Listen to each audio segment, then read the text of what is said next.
Welcome to Truth Uncompromised. I am your host, Rhonda. Join us every Thursday at 7 p.m. Eastern Time. Truth is peace. Truth is justice and freedom to love, live, and be.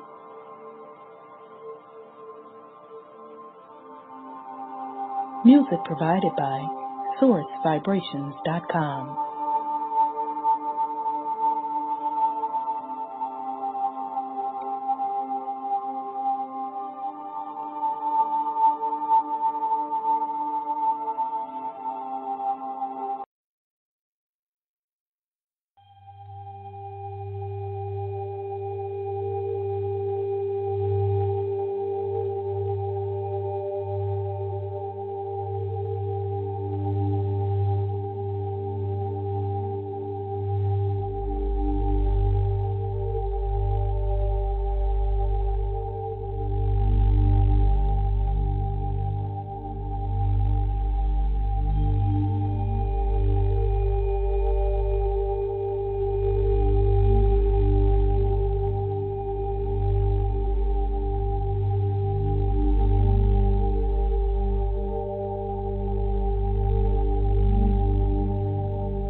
I am love.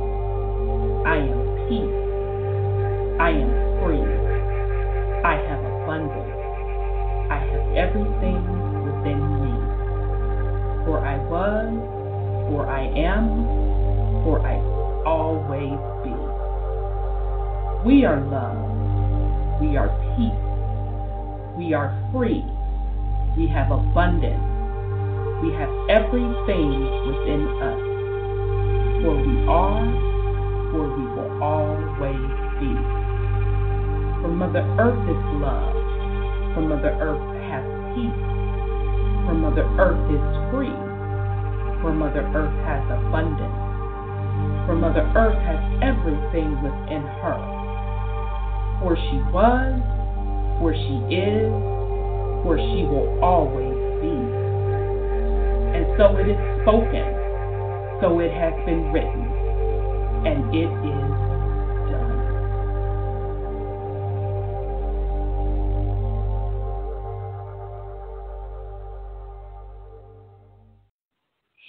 All right, family. Welcome to the Truth Uncompromised show.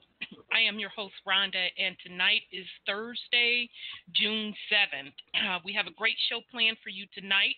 We are actually picking up part 2 of the mysteries of the Arctic. So I'm going to bring on my co-host. Let me bring on Brother Sean. I see him here. Here we go. Peace and love, brother. How are you? Peace and love, sis. I'm well. How are you? I am well. Good to hear your voice. Likewise. All righty, let me bring in Sis Sandra. Here we go here. Peace and love, sis. How are you? Peace and love to you, Miss Rhonda. I'm fine. Good. Thank you. How are you, Sean? Peace and love, sis. I'm well. Good. I'm trying to catch you, sis. Okay. I'm sorry. Go ahead, sis. I just said I'm trying to catch up with myself. I'm always running somewhere nowadays.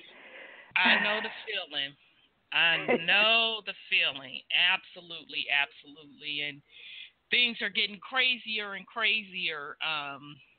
You were talking about people getting crazy. My God, they are whacking out. Yeah, it's so much going on with the energy. You can see people freaking out from a mental perspective. Mama Earth is definitely shouting out big time. We have a volcano, erupting across the planet every other day. Right. You know, and the weather's still off the chain as well. So a lot of these shit animals going on. If I the see animals one more off the video hook too. with animals effing out of their species, I'm like, wow. Dogs and chickens and ducks and all types of shit. I swear to goodness, the spider knew what I was telling him. I told him, what are you doing? Don't come over here. You better get out this tub. You better get out this tub. I'm not trying to kill you now. Next thing I know, he got out that tub. Because, you know, they can't really tub when they get in there. But he got out of that tub. It's quite crazy. But you know what I thought about, Brother Sean, when I saw yet another video come across with a dog, and I can't even remember what damn species it was this time. And I said, you know what?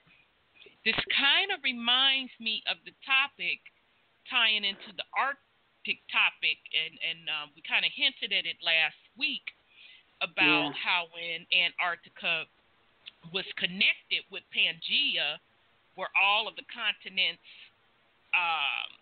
were close together, which I found it very interesting as I was doing the research for this show, that when they mentioned Pangea, matter of fact, when they show pictures of Pangea, they don't point out that the damn Arctic was connected. Mm-hmm. So I find that interesting. But as a part of that research, you know, it's also some folks have hinted around to, and in particular, Medicine Man. He has a video out called The Monsters of Africa and Europe on YouTube. And I can't play it, family, because it's all pictures. Okay? Otherwise, I definitely would have chopped it up and played it. But that particular video, he shows ancient maps of Africa. And he's showing all of these species, this crossbreeding stuff. Okay, wow. You know, half man, animal, bird. There's so many species on there, I can't even name them all. Now, interestingly enough, he also showed on this ancient map where they showed it was some people living underground. Oh, yeah. Okay. Yeah, and then he kind of, and he didn't actually do that. This is an ancient map that was documented. Okay, and on this ancient map of Africa, they're also showing the different kingdoms, and they're showing folks fighting these different species. Really? So as I'm looking this over, and this particular video that Medicine Man put out was actually what inspired me to do this show, because the first thing that came in my mind was, oh my goodness, this genetic manipulation that they were doing, I bet you they got the technology from the Antarctica side, the dimension, okay, and number two, who's to say that some of those other species from Antarctica was not crossing over as well. Okay, so it's just really weird that, you know, there's a lot of activity going on in Antarctica from an environmental perspective that they do talk about in the media, and I believe that has hugely to do with the shift that we are going through from a spiritual perspective, as well as the physical makeup of this plane. It will change. Okay? I'm sorry, go ahead, sis. Well, I was just thinking, too, you know, in the Americas back in the day, there were so many different species, and we were communicating with those species. Yes. And I think now we're getting back our gifts to communicate with the species. and we're going to be back. It's our DNA is supposed to be changing back to what it used to be because of the plasma, blast on the planet and all kinds of stuff that's happening. So, because as it changes, they lose and we go up. So that's just my observation. Right. Right, and I think that has a lot to do with some of the people are freaking out and losing their mind. Also some of the animals are going to go through that as well, where they're off kilter with the new energy hitting the planet as well. So just a high level recap of last week.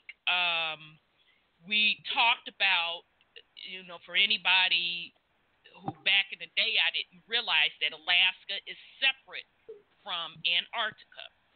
Okay, the Arctic or Antarctica is typically known for being at the South Pole, which means south of South America.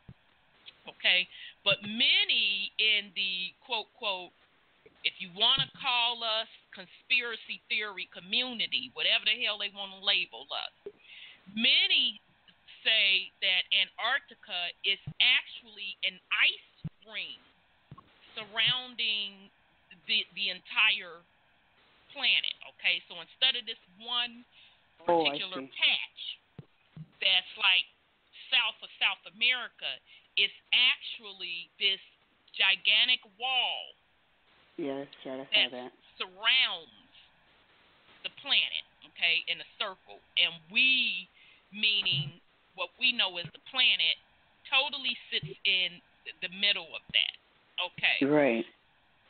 And then on top of that, those that subscribe to the flat Earth theory, and I like to more say the cosmic egg theory, there is a dome that sits on top of everything, and the dome's wall or portal is that Arctic. So the dome or portal is where that Arctic is. Now, we don't know how far out it goes. I believe that the U.S. corporation know. I believe that's what the whole big deal was back before, right around World War II, when the Nazis was up there doing exploration. I believe that they were doing experiments and actually physically flew planes and crashed into the dome because the dome is invisible, okay? And in addition to that, it is said that the U.S. court even did nuclear tests to send a nuclear missile, and it still exploded against the dome. So they tried to do it going out the side, and the planes blew up. They tried to go up, and it blew up, okay? So the key here is that Antarctica, it is really appearing to seeing that Antarctica has gateways or portals to get to other dimensions. And then when you get to the other dimensions, who knows what's there, okay? Now, some say that other dimension is where the whole Anunnaki came from, that they were more advanced from a technological standpoint, okay, and that they were crossing over via the portals and introducing technology and, brought the whole concept of a patriarch society and brought the religious aspect in it. So some people say that as well. So we're going to kind of pick up where we left off last week and explore a little deeper. Before I go there, I I did come across some information just real quick, and the family, you can definitely do your own research on this. A brother, what is his name? I know I put this name out here. Damn it. Okay, this brother did a video on Facebook. Damn, I just had dude's video. The name of his video, I apologize, but the name of it on Facebook is Jamaica is Fake. And shout out to Sis D. She was the one that dropped it in my inbox. And I said, oh, let me give a listen to it. And I apologize. I think the name of the Facebook video comes from a gentleman that's calling himself Crumb TV. But anyhow, I was kind of blown away with the information because I never really put two and two together. So the whole concept is he just wanted to put the information out there and let the Jamaicans know that they are still beholden to the crown of England. So meaning Crumb Snatcher, that's the Facebook video name. Crumb Snatcher is the Facebook page, and he put the video out on June 2nd. Okay, so the whole concept of the video is letting Jamaica know and letting the rest of us know that to this day, that Queen Elizabeth in England is still the queen of Jamaica. Okay? So that kind of threw me back. I'm like, whoa. So I just did a simple Google search. Who is the queen of Jamaica? And she sure in the hell came up. I'm like, whoa, this shit right here. So I'm just bringing this up to just kind of reiterate to the family that whole story of how nations were built, and particularly over here in the Americas, because we keep telling you that the Americas include Canada, what you call the United States, South America, and all of those Caribbean islands. Okay? So he kind of jumbled a little thing up in the video. He'll have to do a little bit more research because he was telling folks from Jamaica that they're descendants of Ghana. Now, we know that is not the case because Ghana was one of the nations involved. It's African nation. Ghana was one of the nations where folks from the colonizers, let me be fucking specific, the colonizers were trying to colonize over in Africa using us, the indigenous Americans, trying to send us over there, okay? And Ghana was one of those places, okay? So that's where the misinformation comes into play, where people thinking they are from Sierra Leone, thinking they're from Liberia, thinking they're from a lot of those African Western nations, and Ghana is one of them, where that wasn't the case. They were trying to, the colonizers over here, because they set up corporations to do it and everything, was trying to do the same thing they had did over in the Americas over in Africa, but it failed, okay?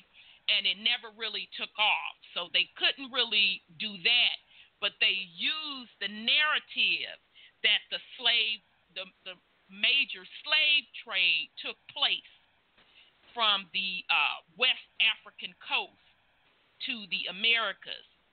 But if you dig into the actual shipping records, and by the way, they still have, okay, there is no documentation that millions and millions of people were brought from Africa over here.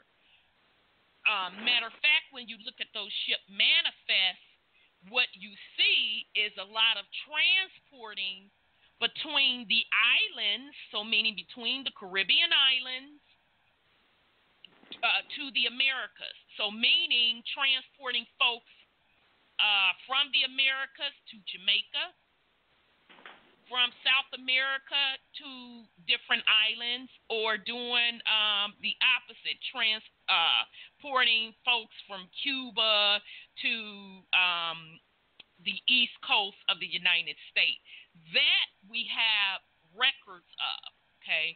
As a matter of fact, those records can even be found in the Library of Congress. Okay, so I just wanted to kind of put that out there for the family to let you know that people are starting to dig into all of these stories about how these nations, quote, quote, were supposedly and allegedly stood up.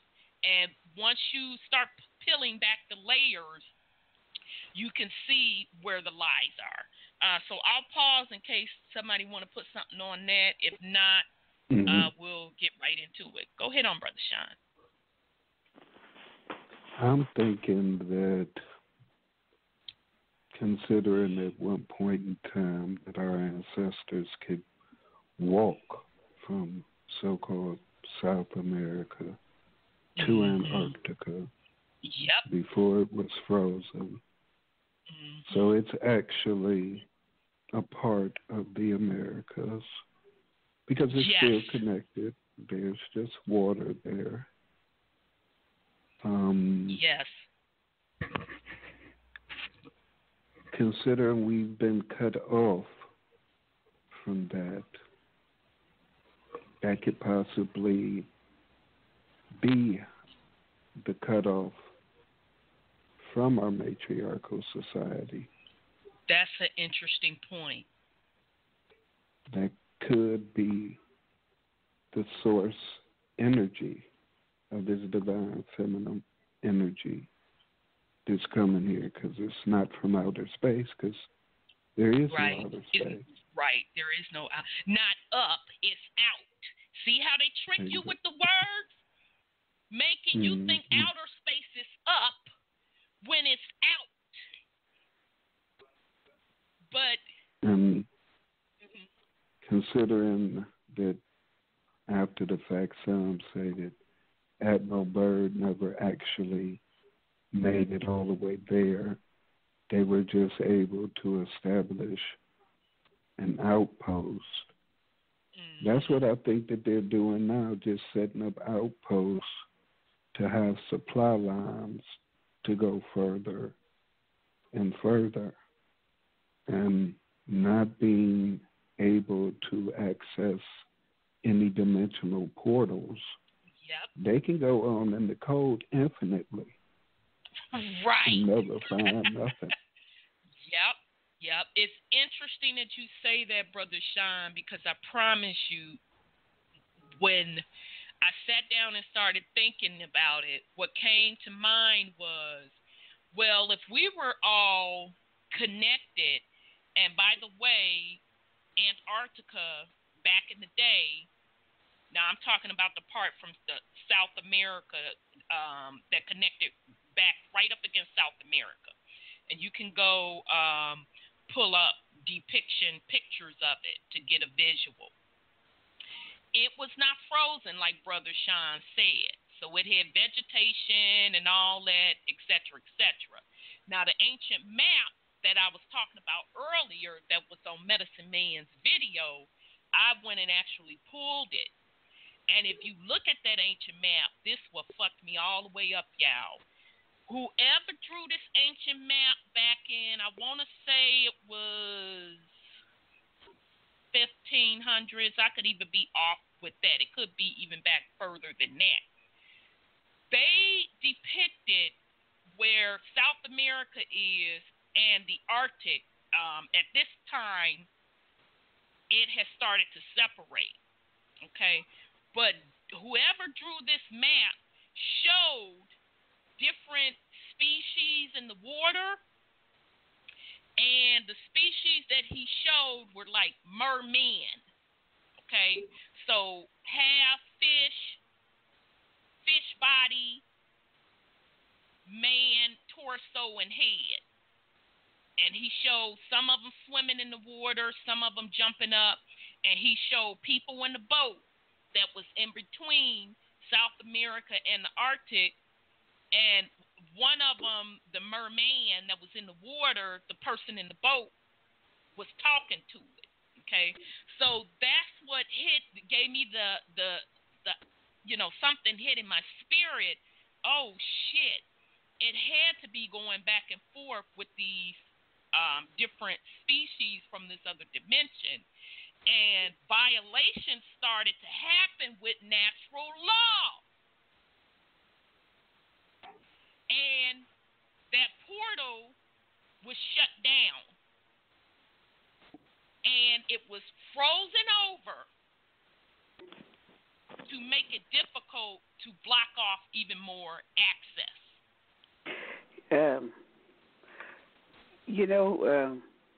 As you speak of that, it reminds me of the movie Prometheus. And I was looking at Lex Well, and he said that they actually, the Golden Horde, actually walked up out of the sea, and and they have that SL4. It's a SL4 248, whatever it is. I always forget the 5, and that is and that inhibits melanin, and it's also from the zebrafish.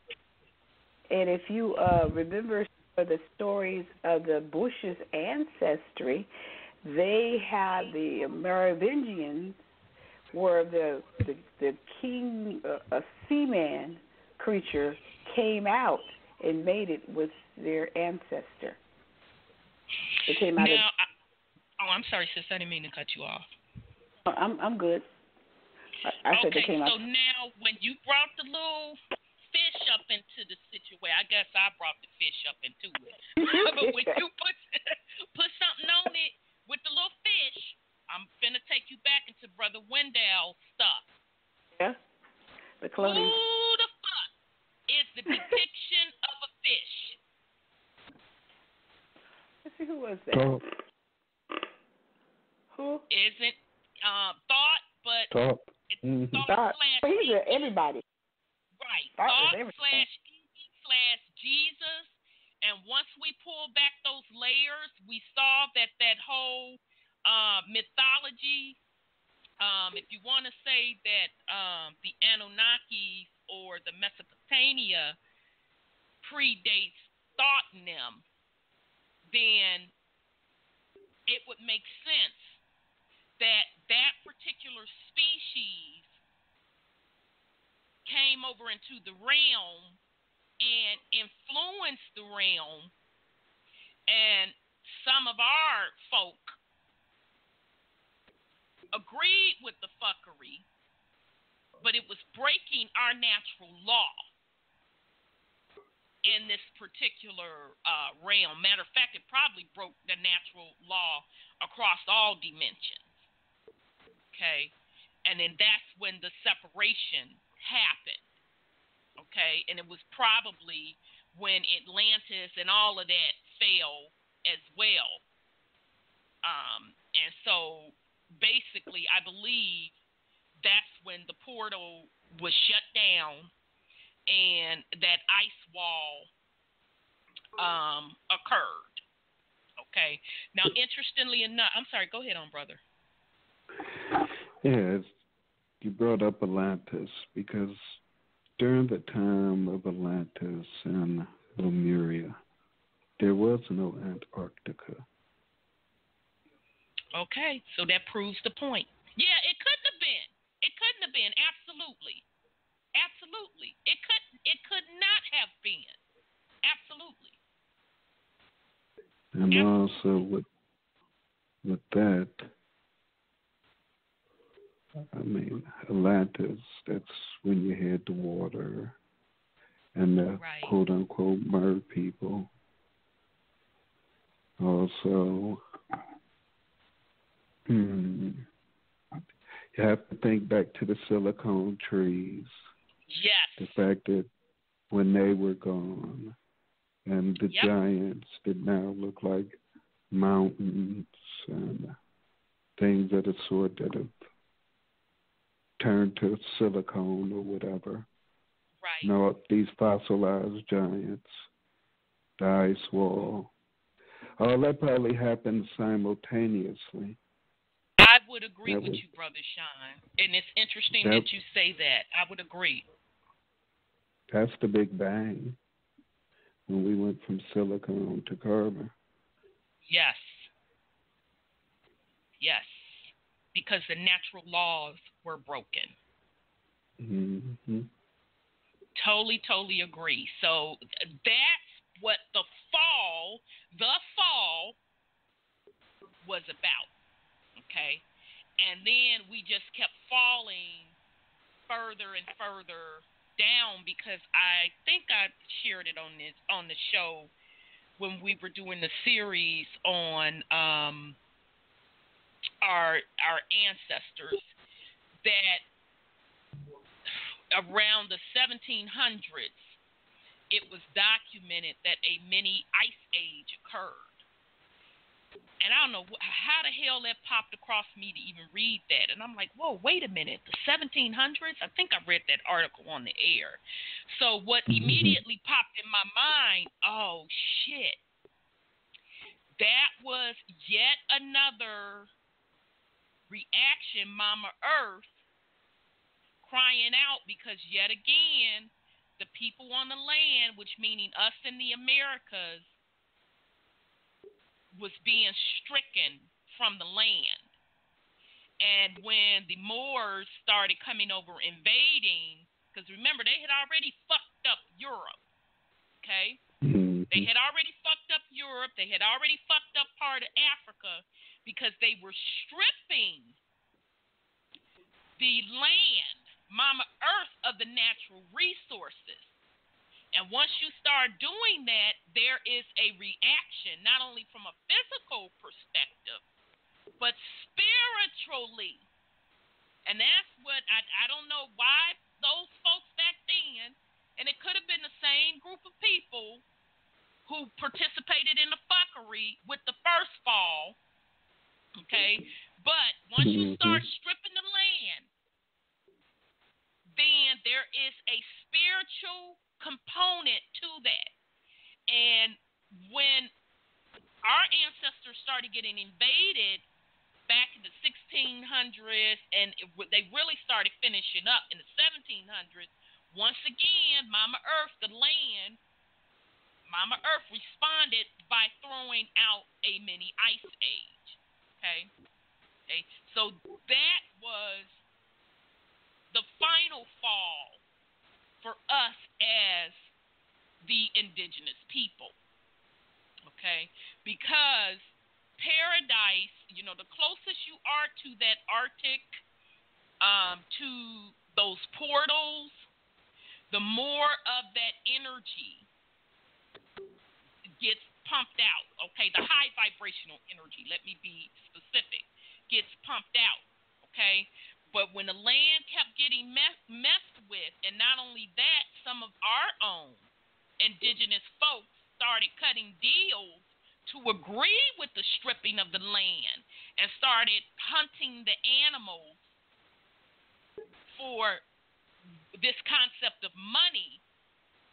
That's when the final fall from a vibratory standpoint for us as a people happened. And we became very, very disconnected with the land, okay? But as energy cycles work on the planet, it swings back around where Mama Earth starts to heal herself, and her vibration starts to raise, and then that in turn helps our consciousness start to rise to correct everything up. So now what is going on today is why we're seeing so much of the planetary changes, because she is shifting. I would even say beyond, not even back to where she was. I think we're going to go to something totally different. It's going to look totally different. All of this concept of money, government, I think all of that, it's going to fall. It's going to collapse. And those that still want to hold on to it, they're going to have a very, very difficult time. They're already struggling. You can see them. They're already struggling because they're holding on to some shit that's already dead. Because on the spiritual plane, this shit is deadened. Okay? We're just on the physical waiting for the spiritual aspect to kick in. Okay? But folks that want to keep holding on to this third density, because at the end of the day, that's what it is. When you have scarcity built into it, where you have governmental control built into it, where you have religion built into it, where you have patriarch built into it, empires built into it. That's 3D density. It's the old system that's already fallen. And as we continue to shift higher, those that cannot get that shift, that means their vibrational, their vibratory rate is not shifting. It is not raising. Their consciousness is not changing. And that leaves them in a very vulnerable state. Okay, so, but the key to all of that is the Artic. Okay, because the Artic, I believe, holds a very sacred portal, which is the access to Mama Earth's center or chakra. Okay, that aurora borealis. Okay, which houses her heart, which is the black sun. So, excuse me. So I'll pause. Okay. Go ahead, Brother I'm Sean. looking at it like on the as above, so below concept. Mm-hmm. Once foreigners invaded our land, the land became sick, and yes, so did we. Yes. We started getting all types of quote-unquote diseases yes. that we never had. Mm-hmm. And looking at things being cut off, if you look at a tumor and how it isolates foreign bodies that are within you, and That's things true. like that actually don't spread until they cut it open at the hospital and let it loose in the rest of the body. So while we in that little bubble right here, too many damn parasites that are places that they ain't supposed to be, and can't let them loose into other parts of a mama. Right, to infect the rest of mama, and that's where the whole concept of the prison planet came from. So it makes perfect sense. It had to be isolated, okay? But everything works in cycles, just like your body heals in cycles. If you raise your vibration, you give it the proper nutrition, you can get rid of those foreign particles within your body.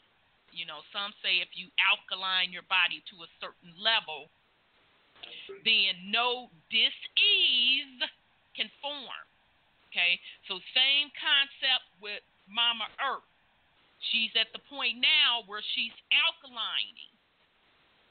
And so if you're not vibing on that frequency, your ass is out.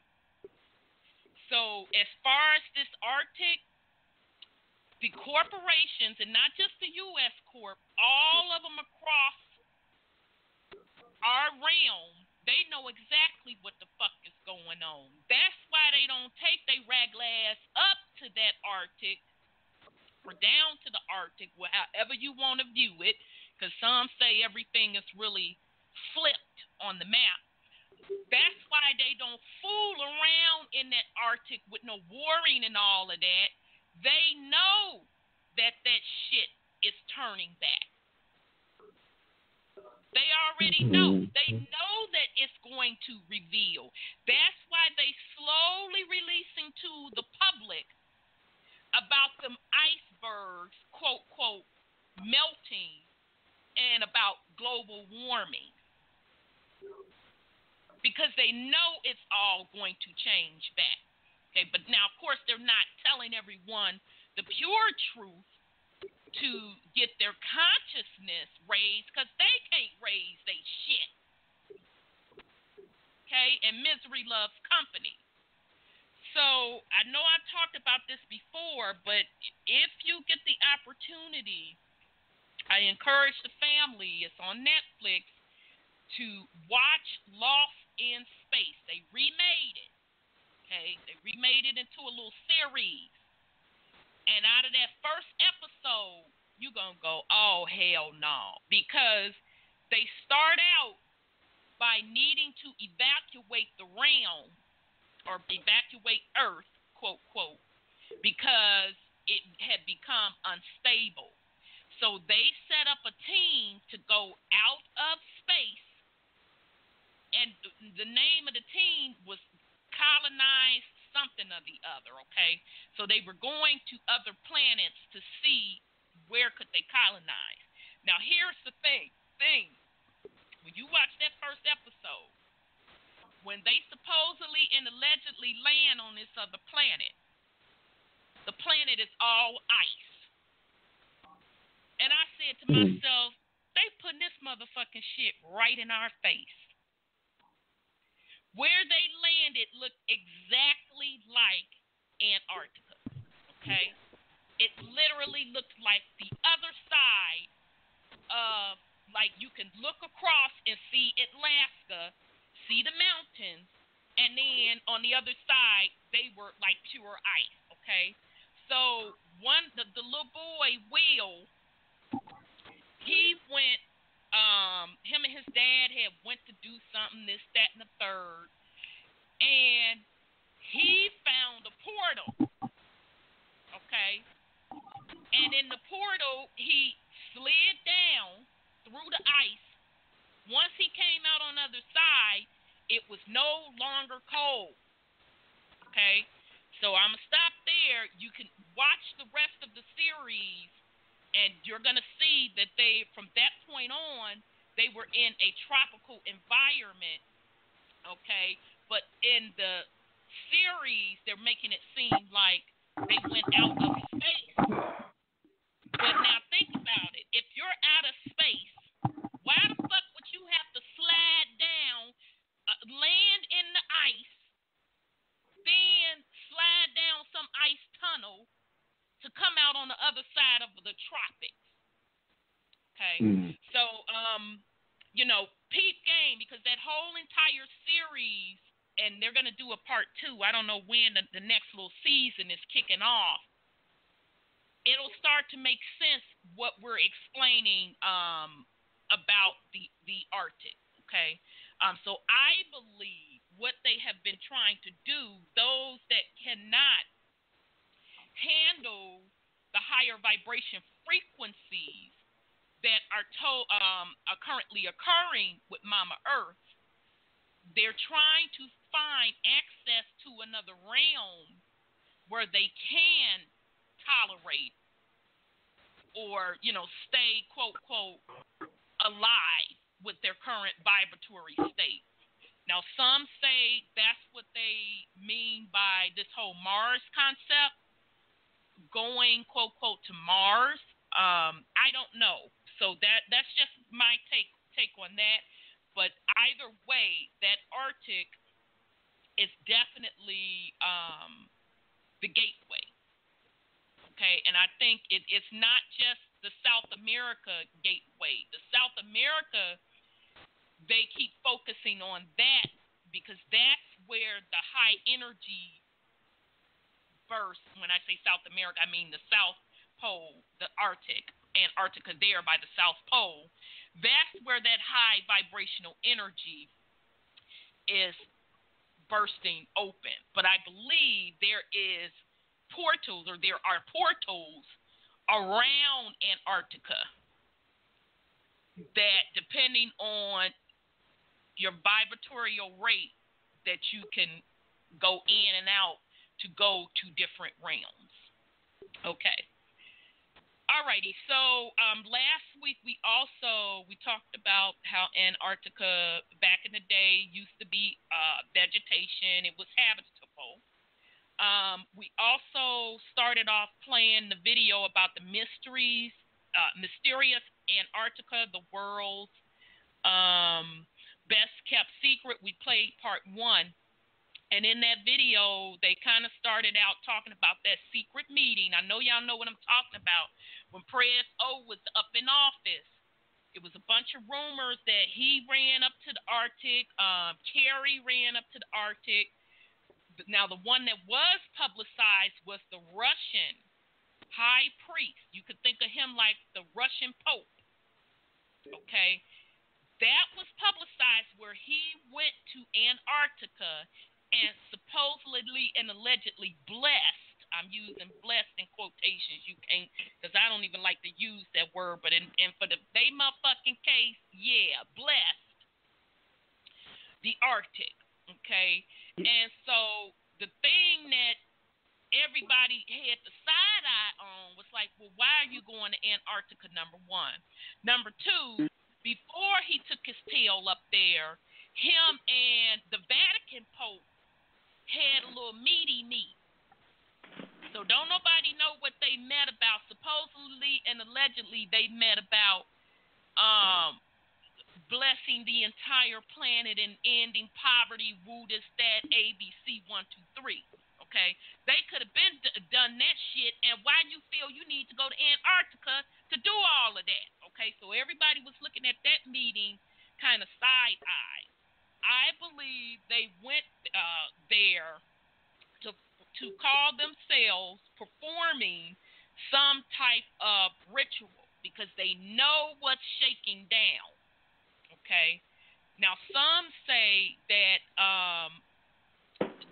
that they are at that particular, in Antarctica because they're trying to find some stuff that the Nazis allegedly and supposedly had hid right before World War II, because the story is that the Nazis went to Antarctica to map it out. Okay, so they were going to map it out using hot air balloons. Okay, so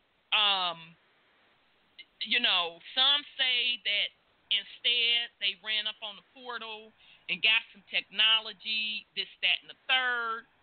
Don't forget the Ark. I'm sorry. Go ahead, sis.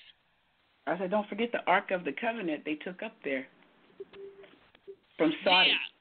Yeah. So supposedly and allegedly they took the Ark of the Covenant, which that's all of they bullshit ass religion that traces back to their demiurges. Okay, their demiurges or demigods. Okay, so even if they took that shit up there, that's still supporting this current system that's falling now. Okay, so that's still supporting the patriarch world. Okay, so I don't believe whatever they thought they were doing, the shit obviously didn't work because Mama Earth is still doing her thing. Okay, all right, but the other point of that, the first part of the video that we played, they talked about the Nazis supposedly going there in World War II. And then, you heard about the famous story of Admiral Byrd here in the U.S., and he came back and he publicly said that there is a lot of unexplored land, okay?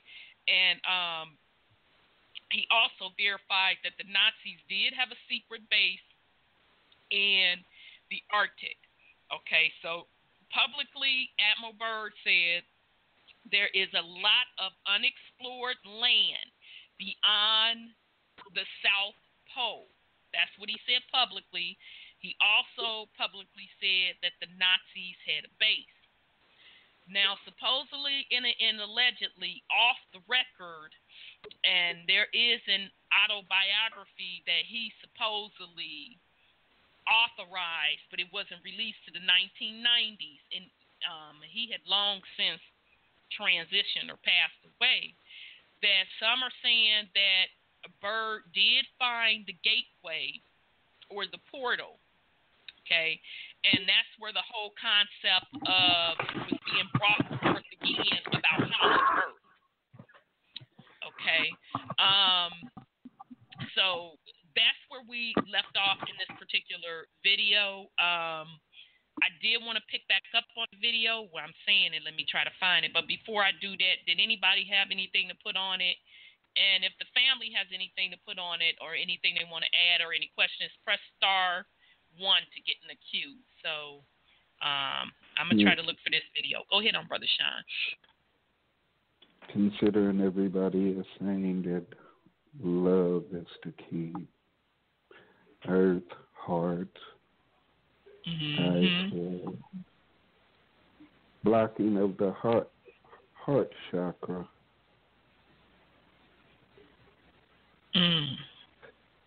Thinking beyond the Antarctic wall is the pathway to the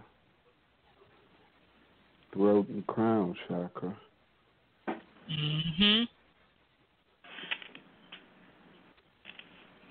But who knows? Totally agree.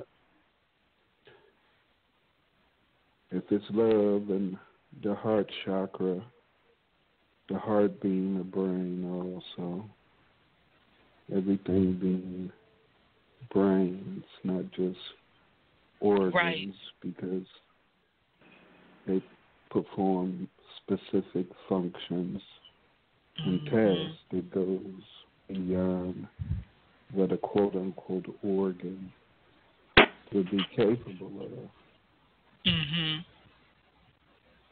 So it's, I guess you could actually say that each chakra is a god or a demiurge depending upon its positioning. If it's lower, if it's lower, it's a demiurge.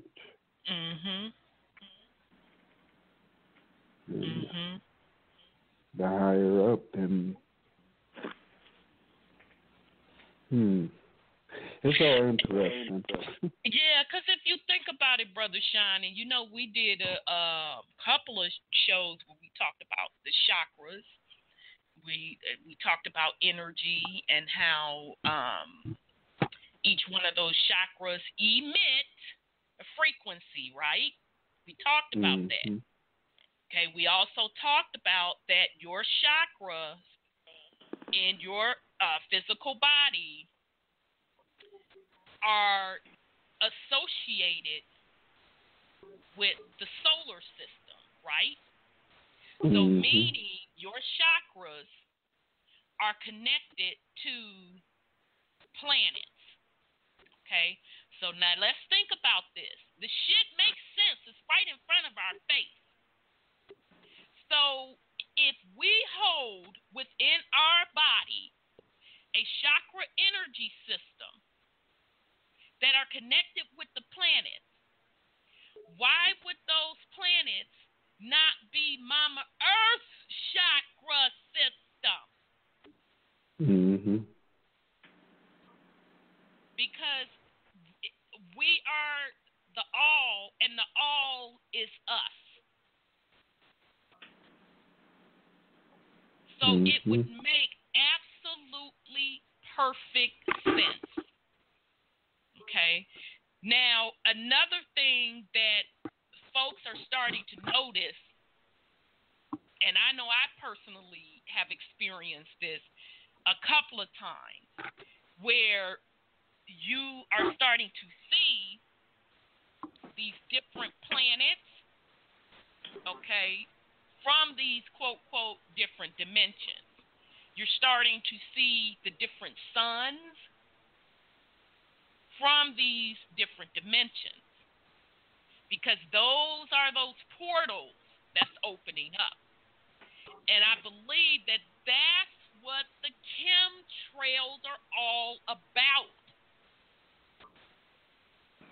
Because as those portals open up, that's even more energy blasting through. And they're trying to block it out as much as possible because that's going to even more start shaking a lot of people off of Mama Earth that don't belong. Okay. Somebody just this week had documented a video showing 3 things in the sky. Showed the regular quote sun, and 2 other objects. During the day now, plain as day, okay? And the other 2 objects this time didn't look like suns. They looked like other energy centers, okay? Because what they are calling planets, that's also, to me, misleading. Because what they're calling planets in the sky, and you can go research this yourself. I'm not just making this shit up.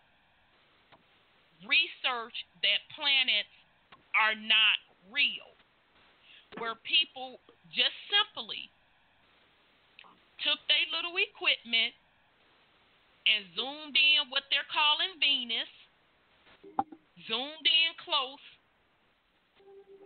and it's this vibratory like light. It's a vibratory light. Okay?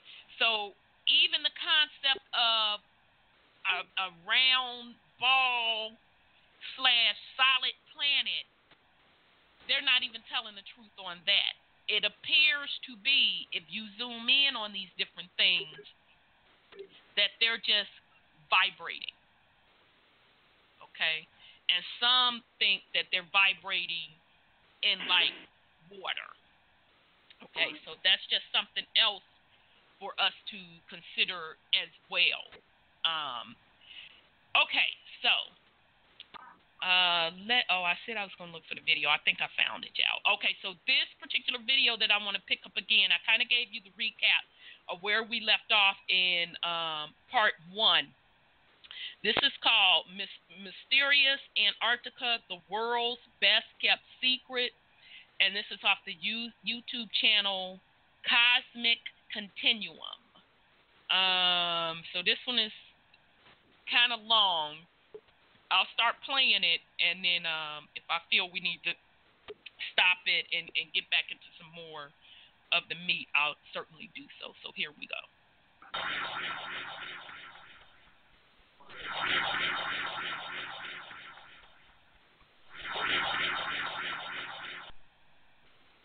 Please open mind. Discern this in all information. Researcher discovers a huge pyramid in Antarctica using satellite images, posted on ancient-code.com. According to Vicente Fuentes, a vivid researcher, there is in fact, at least, one pyramid hidden beneath the vast sheet of ice on Antarctica. This would mean that in the distant past, when Antarctica was much different than it is today, ancient civilizations could have developed on the now frozen continent, leaving behind marvelous constructions, telling the story of a time when our planet was inhabited by different civilizations, at a completely different time, omitted by history and mainstream researchers. Fuentes goes through the main characteristics of the pyramid and other structures that could be located on the vast sheet of ice, making comparisons to the Great Pyramid of Egypt. The idea that there are pyramids hidden at Antarctica goes back several decades. While skeptics remain unconfident, suggesting that these structures are mere natural formations, satellite images and accounts of people traveling there tell a much different story. The idea that these pyramids exist has caused speculation regarding what Antarctica was like in the distant past. Some suggest it wasn't always as cold as it is today, and interestingly, scientific research seems to prove that Antarctica was very different in the distant past. According to a research from 2009, scientists studied the icy continent, collected samples, and came across pollen particles in Antarctica, suggesting that the ecosystem of Antarctica was very different in the past, pointing that the summer temperature reached around 20 degrees Celsius at one point. In 2012, another team of researchers managed to identify 32 species of bacteria and 2,800-year-old halophile microbes in water samples from Lake Vita in East Antarctica. The permanent surface ice on the lake is the thickest non-glacial ice on Earth. According to researchers, during its long history, Antarctica was located farther north and experienced a tropical or temperate climate, meaning that it was covered in forests and inhabited by various ancient life forms. What does this mean? Well, given the little we know about the life on our planet in the distant past, it is likely that people lived on this now icy continent and developed as a society just like people did in Africa, Europe, and Asia. Even though this is something considered as unlikely by mainstream scholars, the only way we will know for sure the secrets hidden beneath the ice is by exploring the continent and allowing society to see the results. If we go back to Africa, we know that scholars and Egyptologists have long suspected that the Sphinx is much older than believed, possibly even over 10,000 years old. These theories are supported by the discovery of water erosion on the gigantic Sphinx, which according to scholars tells the story of extreme climate change in the distant past. This means that if the climate in Africa and other parts of the world changed drastically, it is possible that the same thing happened in Antarctica in the distant past. If researchers manage to prove that the pyramids of Antarctica are man-made structures, the discovery could cause a major revision of the history of humanity. But myths and speculation about Terra Australis date back to the antiquity. Around 350 BC, Aristotle wrote in his book, Meteorology, about the Antarctic region. Marinus of Tyre, a Greek geographer, cartographer, and mathematician, used the name in a world map of the 2nd century AD. People believed in the distant past that a landmass called Terra Australis existed, a giant continent located in the southern parts of the planet which was there to provide a balance for the northern lands of Europe, Asia, and North Africa. This idea existed since the times of Ptolemy, the 1st century AD. Thanks for listening and watching. Subscribe and share.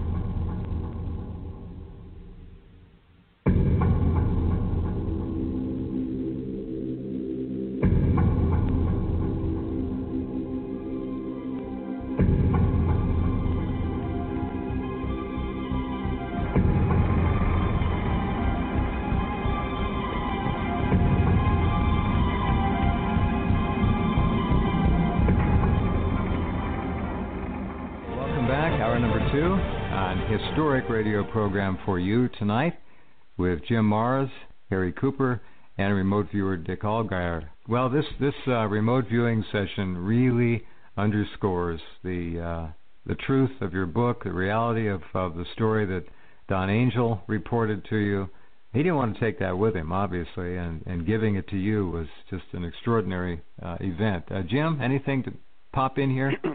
Well, for Harry, I'd like to say that I wish I had the time and money to accompany you to Antarctica, because I'd love to go down there and locate Agartha, the Shangri-La that they talked about, that they were preparing for the Fura.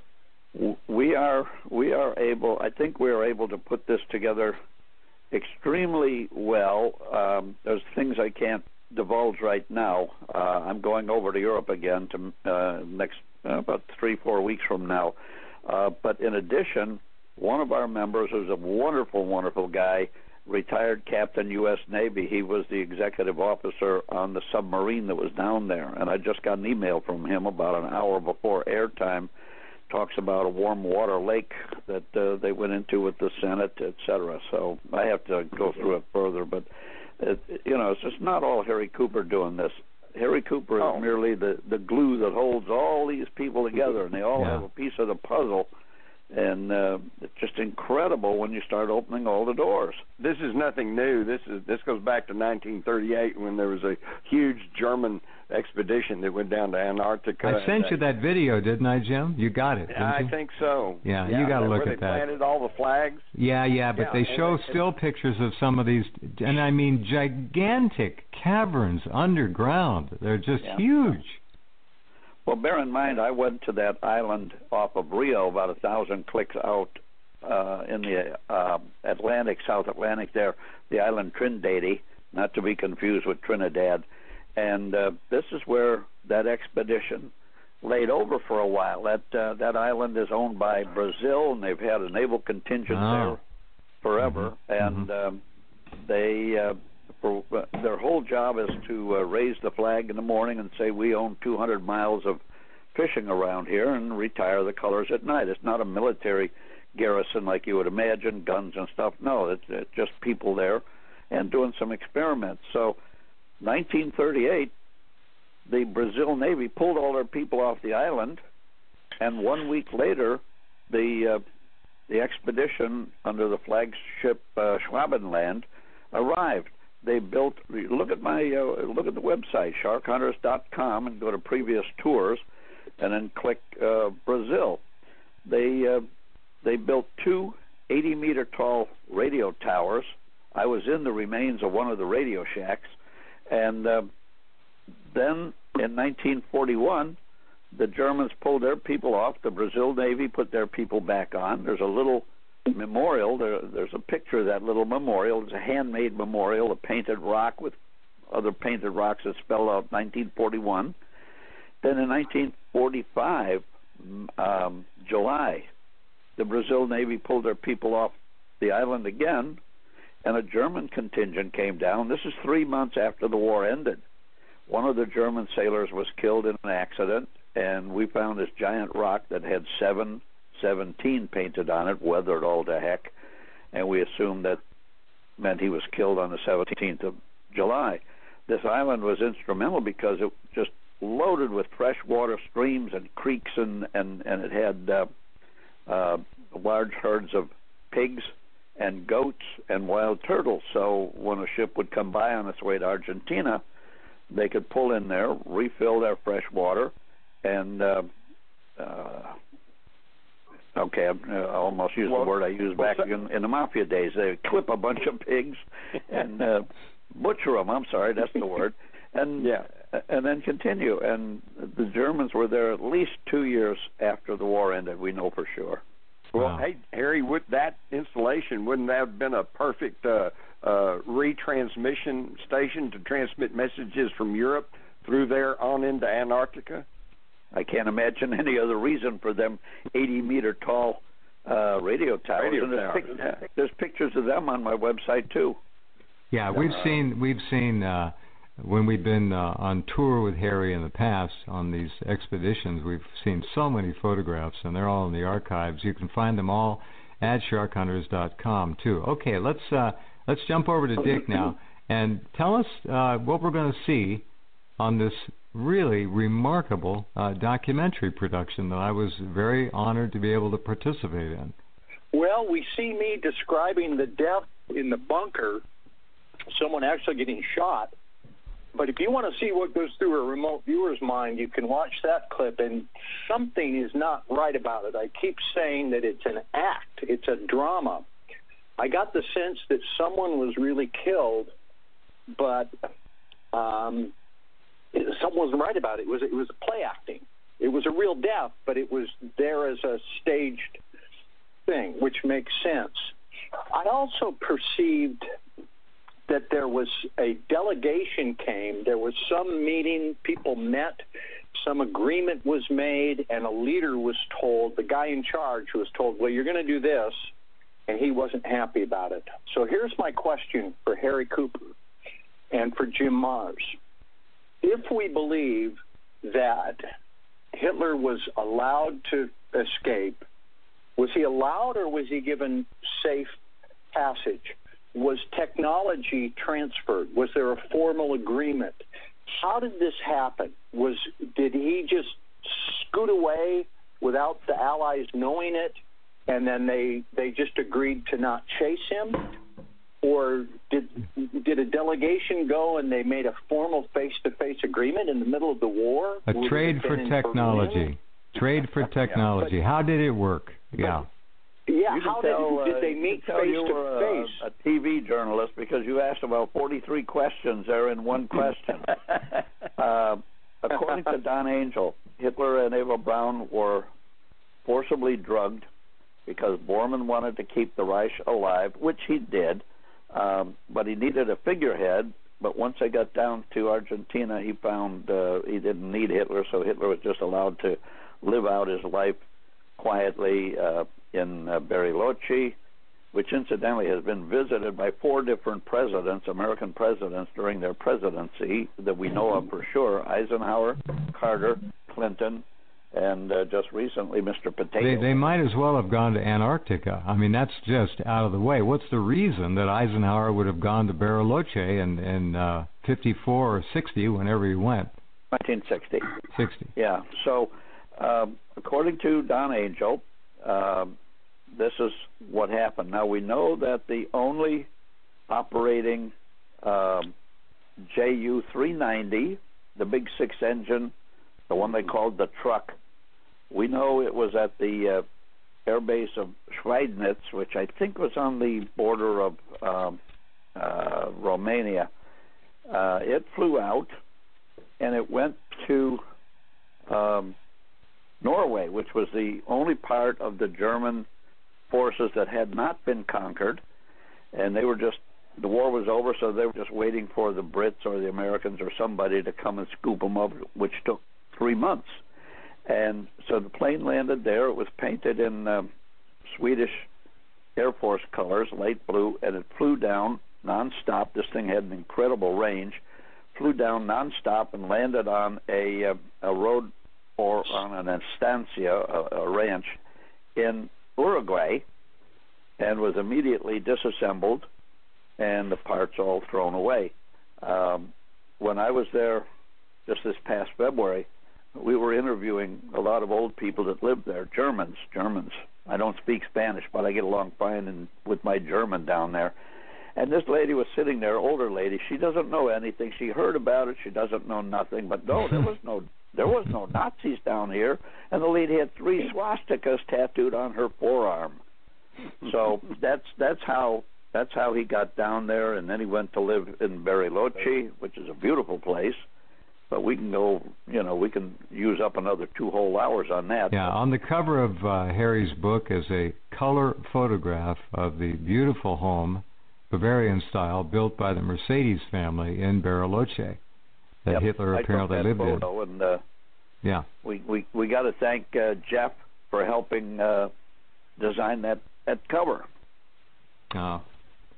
That story of Don Angel telling about being on the U-boat with Martin Bormann was one of the best stories I've ever read. I read that book, and that is just about being in that cramped, stinky U-boat, and Don Angel didn't like being in U-boats, and Martin Bormann was not a nice guy.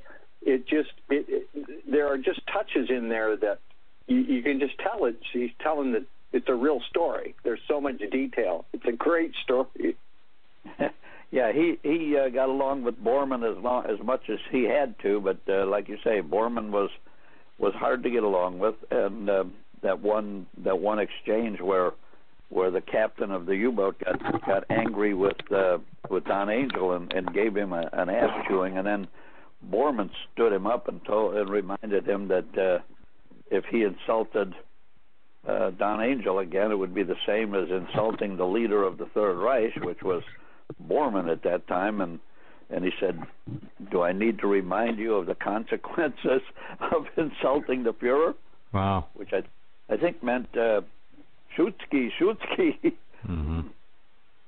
Yeah, quite a story. It was an interesting book to work on. I loved every minute of it, and the thing I like about it most, it's absolutely accurate, right on the button. Well, the scenario I can see that fits with everything we know, everything I know anyway, and with Dick's remote viewing, is that Dick, the sequence you talked about where somebody, who obviously knew Hitler and came to him, and I don't think he used the term whisper in his ear, but he was there, and they had a private conversation, and that was apparently kind of the turning point. That's why in your remote viewing, I think you turned to that. In my scenario, I would say that was Borman, his chief of staff, who had full access to him. In fact, that's how he got to be so powerful, is that acting as chief of staff, it was Borman who could decide who talked to Hitler and who didn't, and what they told Hitler and what they didn't. And he was pretty well run in the show, especially after the summer of 44. But I think it was Borman who had made a deal at the highest levels of international banking and commerce, who then stepped to Hitler in a private conversation and said, Mein Führer, I'm sorry, but we're going to lose the war.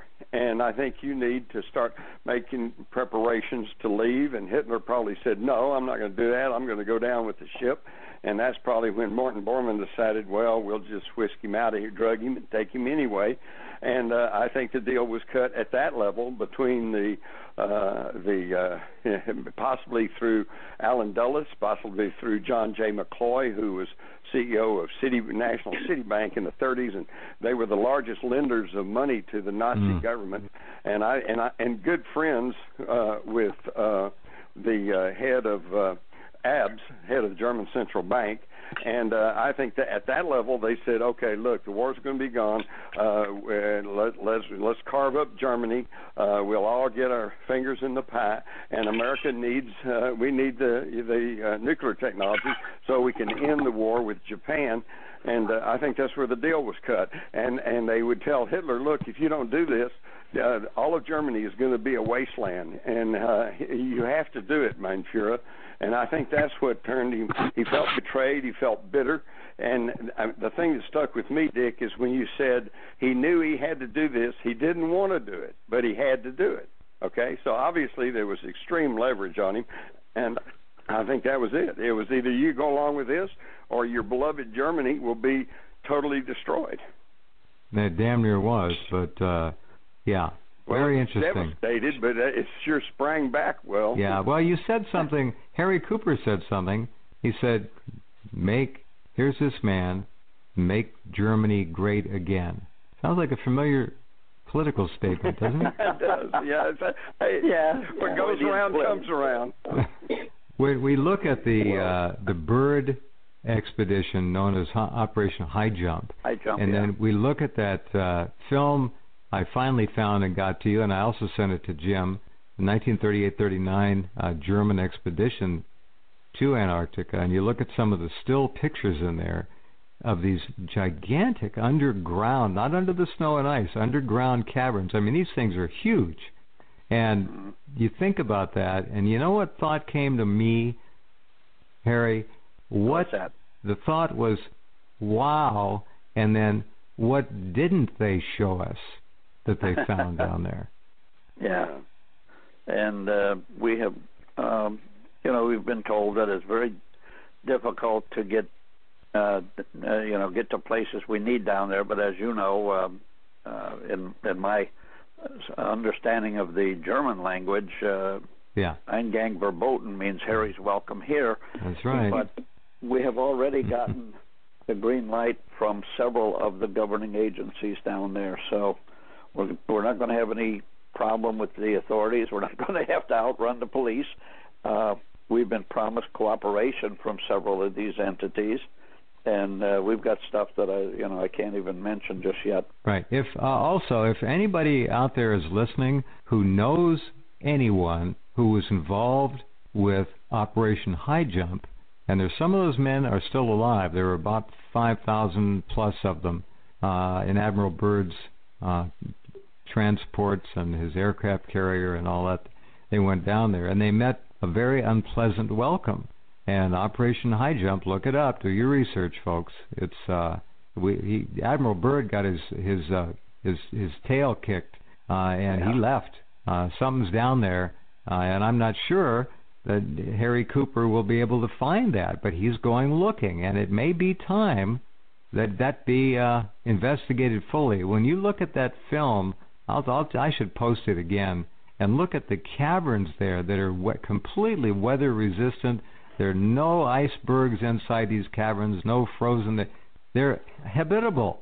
And what could have been built there from 1938-39 to 1944-45, they could have sent a whole lot of transport ships down there with a whole lot of building material and done some remarkable things. All right, we got to wrap this up.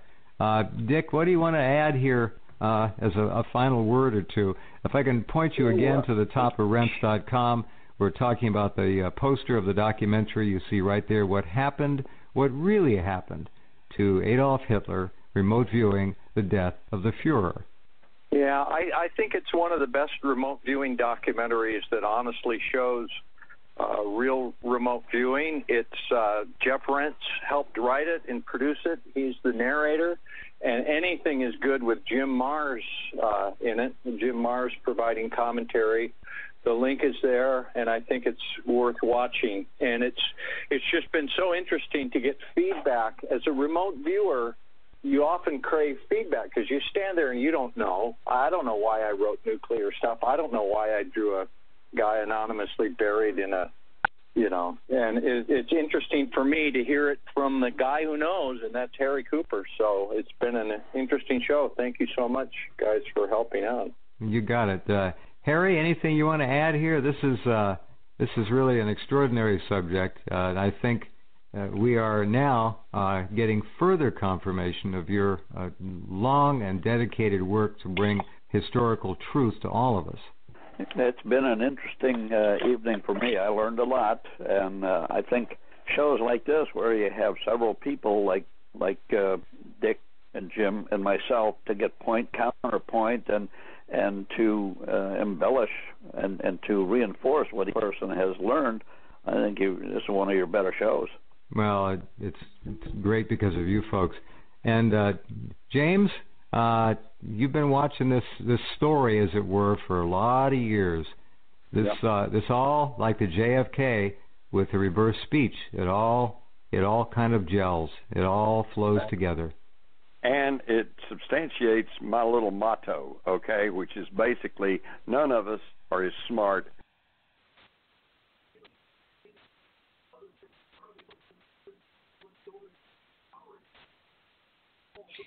Okay, sorry about that, family. So that was part 2 of the video, Mysterious Antarctica, the World's Best Kept Secret, and that is off of the YouTube channel Cosmic, Continuum. So I'll pause in case Sis or Brother Sean, you want to put something on it. Otherwise, I got about 4 cents I want to put on it. I like. Go ahead, Sis. Well, I like to say something. I think the world's being played, period. Us knowledgeable people of these people and their history is buying into some foolishness, because the Germans was a part of the 10 tribes that swooped down into Europe, that Maxwell said came up out of the sea. And they were the 10 tribes, and they're all related. And they took over all of the melanated people's reign. They are. That's where the Queen, then those guys took England, because they took down the Saxons. So they're all related, and they're playing us with the Holocaust. They're playing us with this Germans, their enemies. They went in there, even in Germany. I don't even know if they killed melanated people when the Allies went in there, because they killed a whole lot of Germans in there. But they're all related to each other, and I don't quite understand what happened, that they all of a sudden don't know what their brothers are doing, and that they're pretending,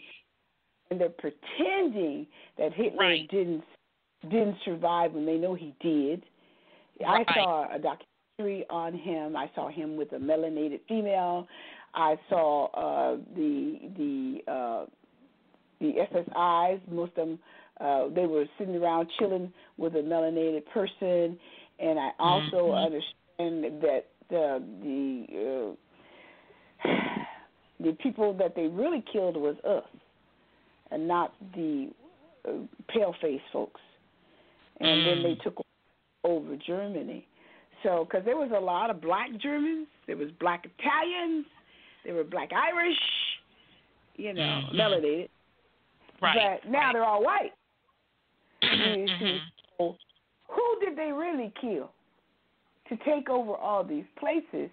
Because the Alemanni became the Germans, the Virginians became the Swiss, the Franks became the French, and so on and so forth.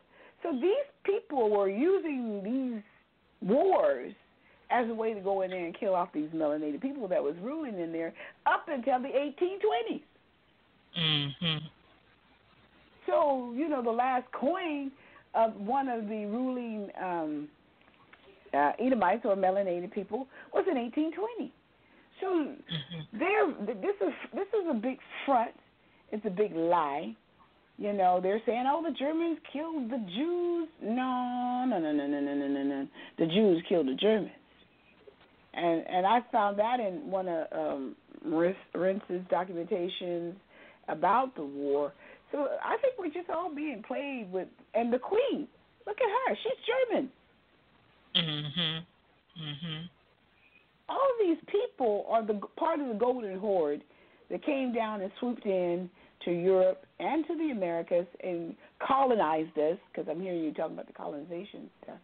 So I think it's all a hoax. It's just a hoax. And the people they were was melanated people, and putting the paler people up front as the new people that is going into Europe. Now, with the time frame has come that they got to give it up, they are moving us back into those lands. So, who's playing who? That's shit, sis. With that little last one, that last little piece, who's playing who? Or as Riri says, who's zooming who? Huh? Yeah. All right now. Very, very good. Brother Sean, very good, sis. And thank you for breaking all of that true history down also. No, I'm good, sis. Go ahead. Okay. So here's my take on it, because and sis, you kind of picked up where I was going. First of all, let's start with the remote viewing, because even the little lady did the little automated voice before she cut to that particular segment. She said, "Use your discernment." So, as far as I'm concerned, them claiming this person remote viewed, I don't believe that bullshit. They were given certain information by the alphabet boys.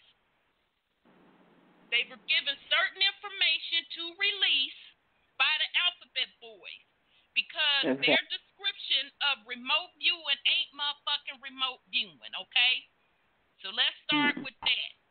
The second piece, I 1000% agree with you, sis, of using the quote-quote alleged Germans as the bad guys when they know doggone well that they were all in it together with all of these wars. Okay, so they can miss me with the bull S, okay?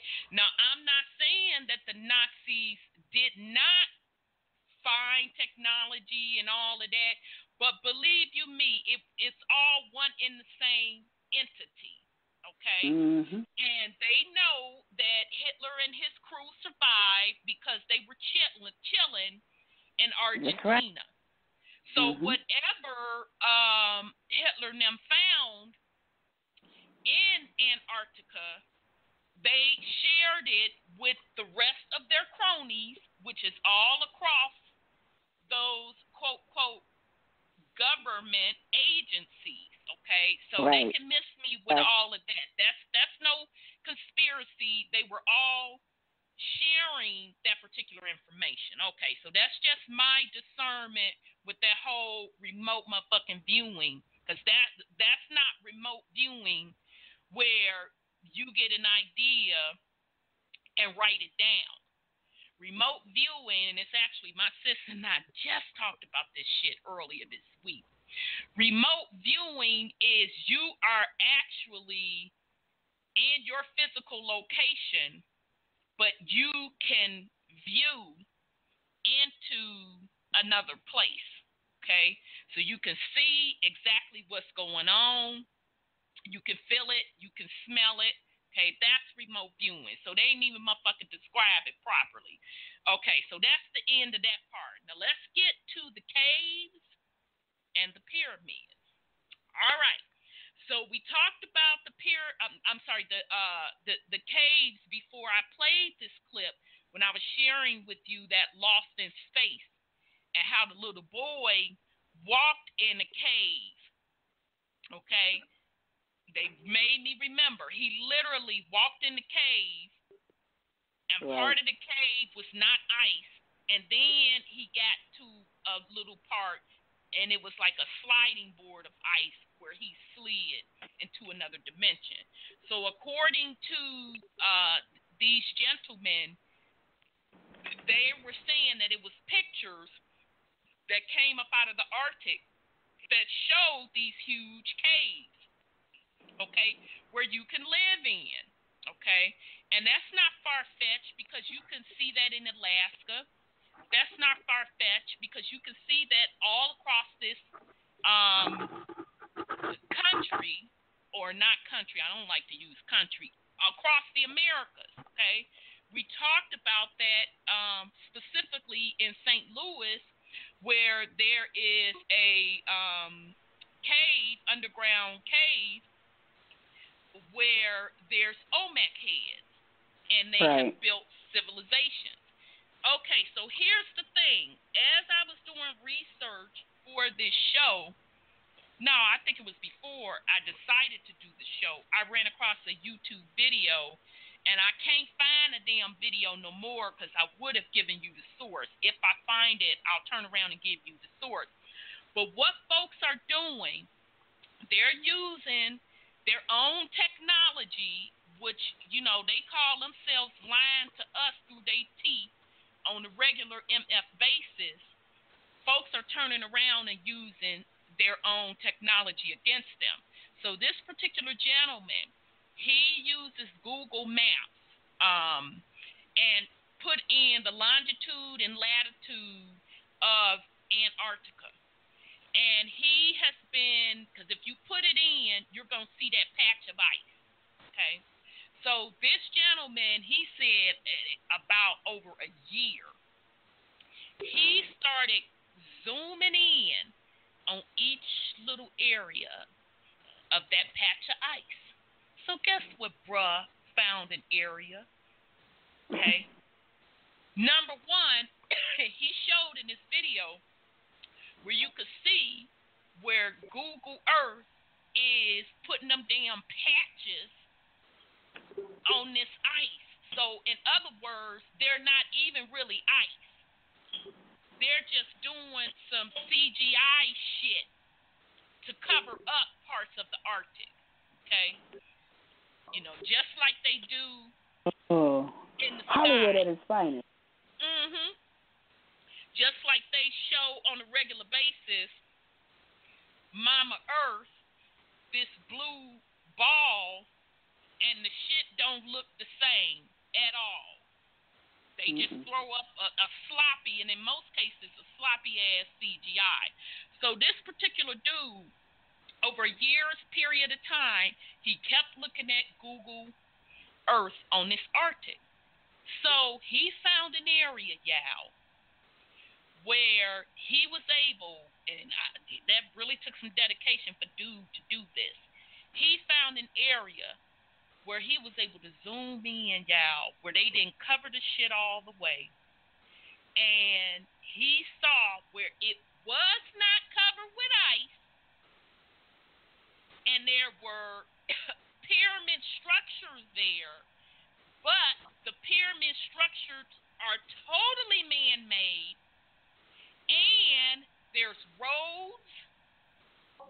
There's buildings and there's vehicles.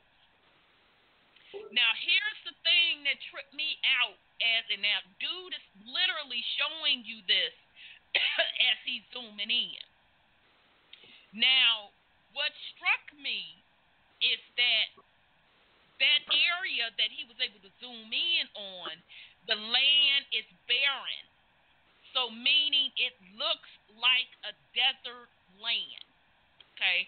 So it brings me back to the point, Brother Sean, when you brought up that particular area was isolated and iced over. So maybe what happened, because remember in Africa, how parts of Africa is desert, maybe what happened as the fall was happening, not only were they stripping the silicone trees down, but some type of either nuclear, and now we can't even use nuclear because, to be honest, nuclear technology is scaled down. It's called scalar technology, okay, where they can use those lasers. And as they were using that, it turned the land barren, okay? Or maybe that scalar technology is what they use to cut down the ancient trees.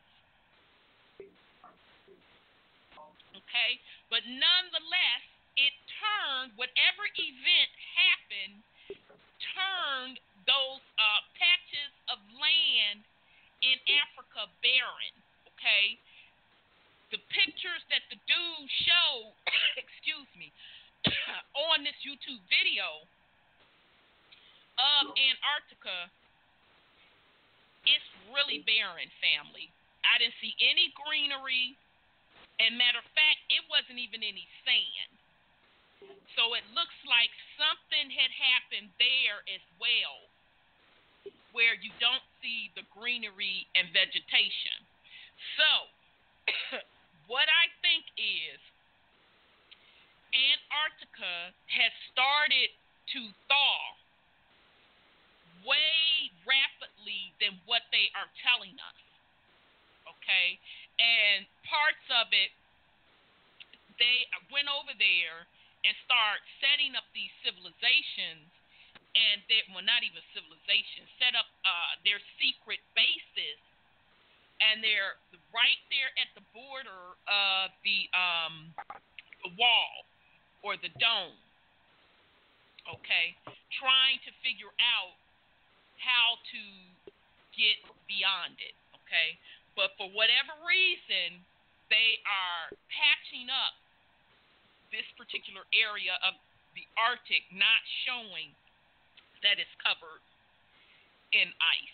Okay, so that whole video that I played it to just let you all know that when you hear people coming out talking about the Arctic in such details, and when they're throwing the military up in there, just use your discernment.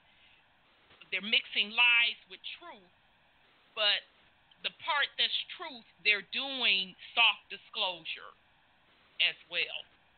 So I'll pause in case somebody want to put something on it. Excuse me. Yeah, we know they never gonna give us a whole truth. Cause no. The whole truth bring this whole game to an end. So. Exactly. I heard they turned it into a resort for the rich and famous. Well, they ain't having much fun because I personally wouldn't want to look out the glass buildings, because that's what they look like. They look like glass buildings. Mm-hmm. And it's not even a desert, child. It's just, because with the desert you had a sand. It just looked barren. It just looked barren, but they have built some structures and and all of that jazz. So if that's their resort, they can have that motherfucker, because I wouldn't be there. Or you'd be like Dubai. Dubai's the same way with inside what you call it, ski slopes and all that kind of stuff. And it is built on total sand in the middle of the ocean. True, but at least they got the ocean. This particular part that dude had infiltrated, or he was able to see, they don't even have the ocean. They just sitting there.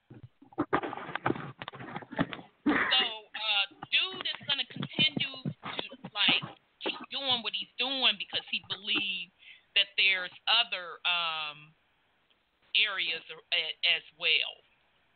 But when they when they go into a place, excuse me for interrupting you, but when they go into a place, they strip it. They don't leave nothing standing. Yes. They strip it of all its resources. They strip the people of all their livelihoods. They're not only colonizers, they're predators. Yes. Because they take. They don't even. What is the other one? They don't even live together in harmony with the people, nor with the. They just strip it, and they have. It's their DNA. They just like to just kill, steal, and destroy.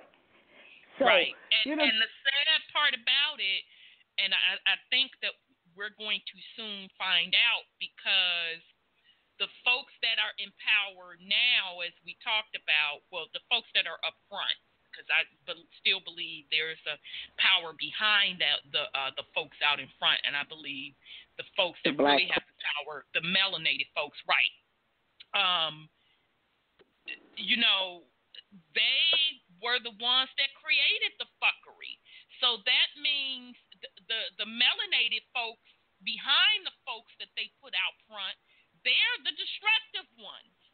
Right. They give the orders. Somebody had to teach them. Somebody had to, teach them the science, and they didn't give them everything. They only just gave them enough. Somebody had to teach them the science, okay? Somebody had to tell them, you knock these trees down, you excavate the land, et cetera, okay? So that's the interesting part, but everybody that's not in harmony, it doesn't matter. That's why I keep telling the family, it ain't going to be about these skin suits and the color. Your ass ain't right, you out of here. That's the bottom line. You out of here, because all of this shit is against the natural law, the natural order. So, very interesting. Let me go to 215 before we continue. Hi, it's Lioness. How are y'all? Hey, sis. Greetings. How are you? I'm well, thank you. Hey, sis. Today you are closer than you think. Okay. I'm so glad you came in. Antarctica. Okay. Antarctica. ANT, the suffix. Now, I want. Never mind what I want. The discernment and the deciphering abilities and the love that everybody has inside of them must cleanse out, must push out, must come out right now. So everything is connected. Let that be your mantra. Everything is everything. Everything is connected. So, ante. ANT as a suffix means antecedent, ante, ANTE, sedent, or pretendant. So those who were that aberrant being, the wall of ice, the wall of, well, the separation. It means the suffix anti okay, means that. Antecedent or pretendant of human agents, AGENTS. Okay? Agents are the ones who get you to do things.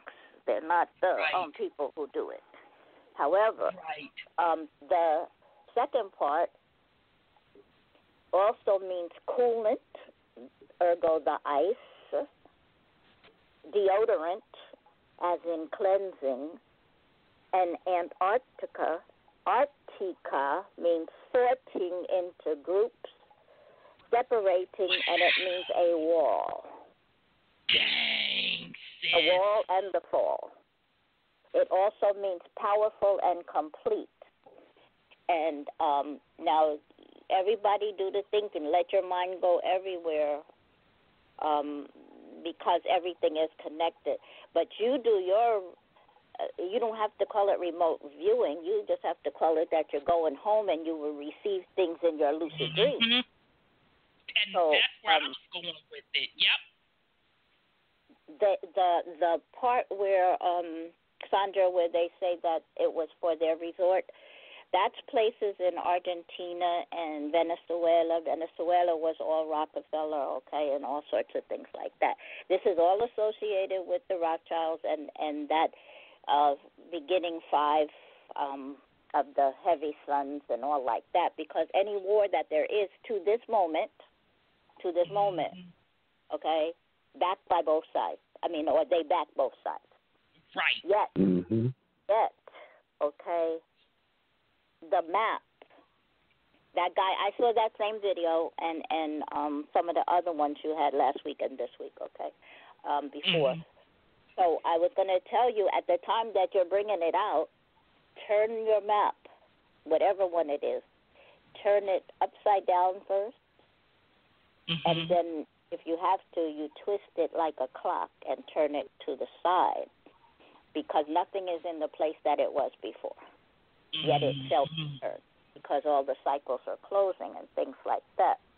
So they have their resorts because that place, that Bar Leche,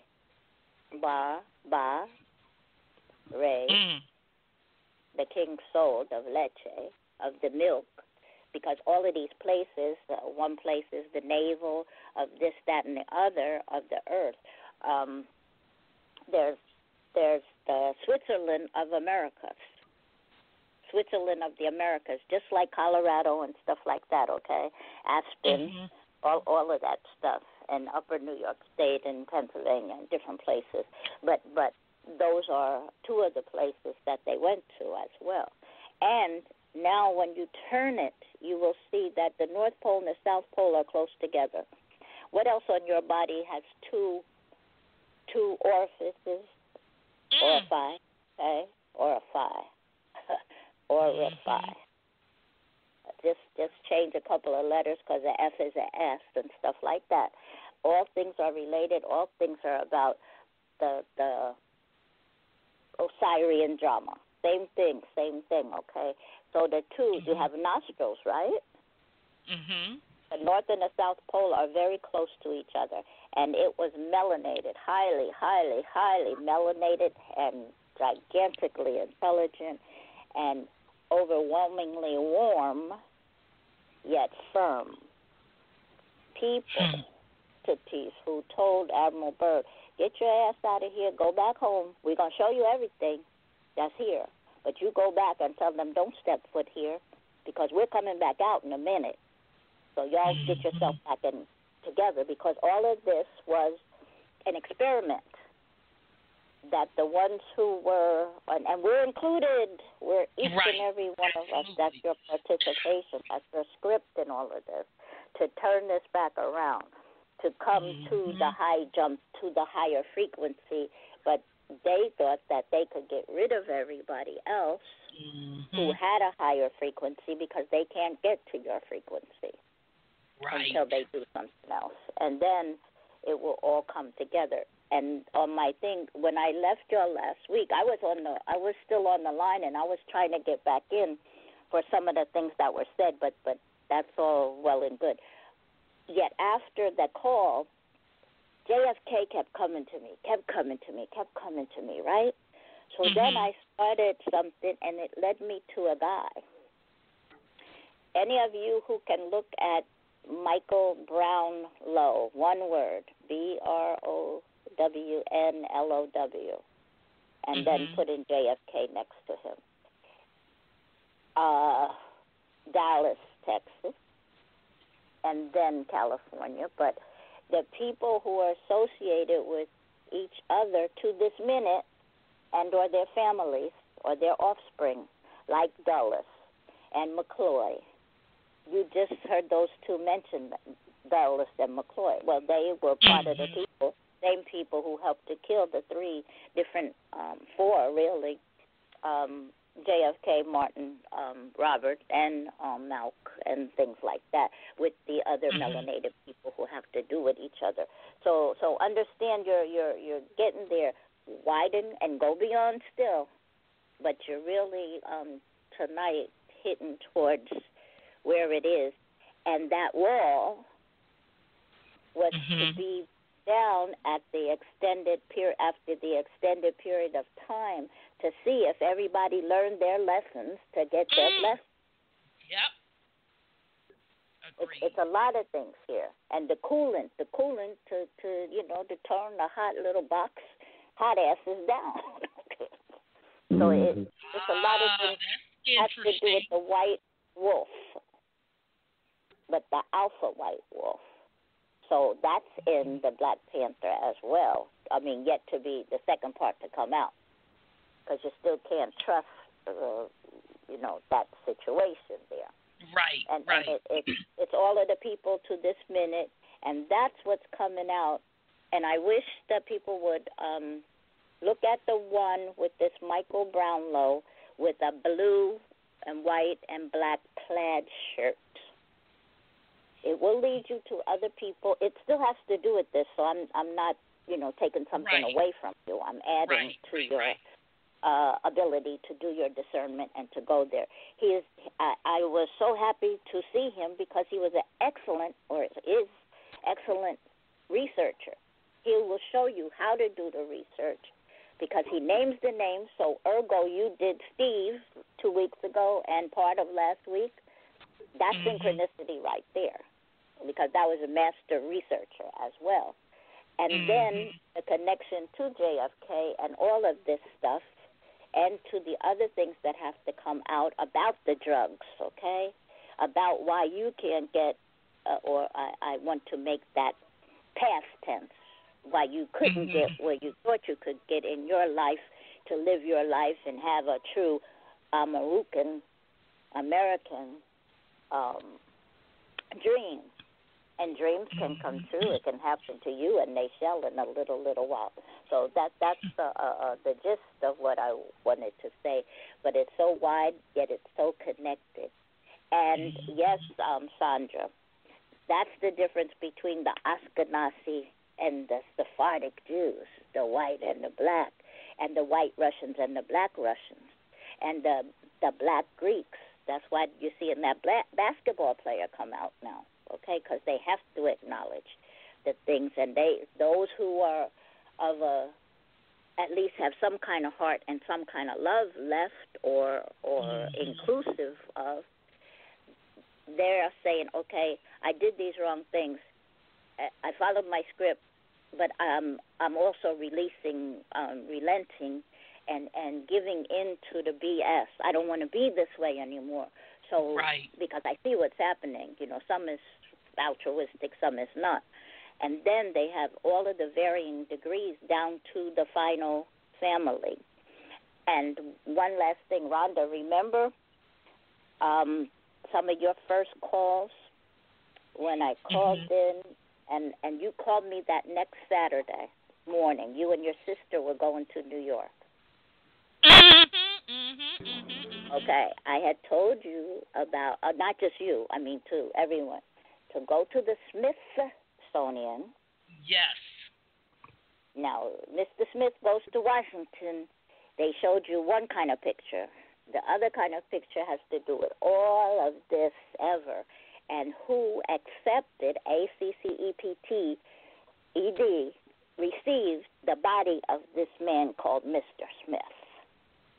at the airport in New York and the train station, okay? And they had to do with Abe Lincoln and Morse and all sorts of stuff.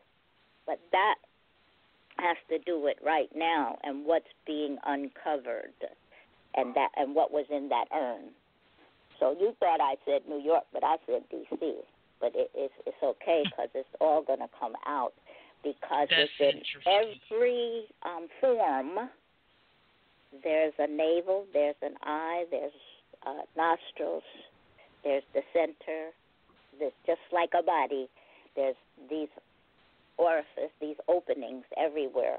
So you will see that bridge, that wall of ice, coolant, the ante, like you have antifreeze, okay, that you put in your car for your character, your accountability, your responsibility of your car, driving your car. That's what that was. It's a strip. And when now getting back to what you just said with the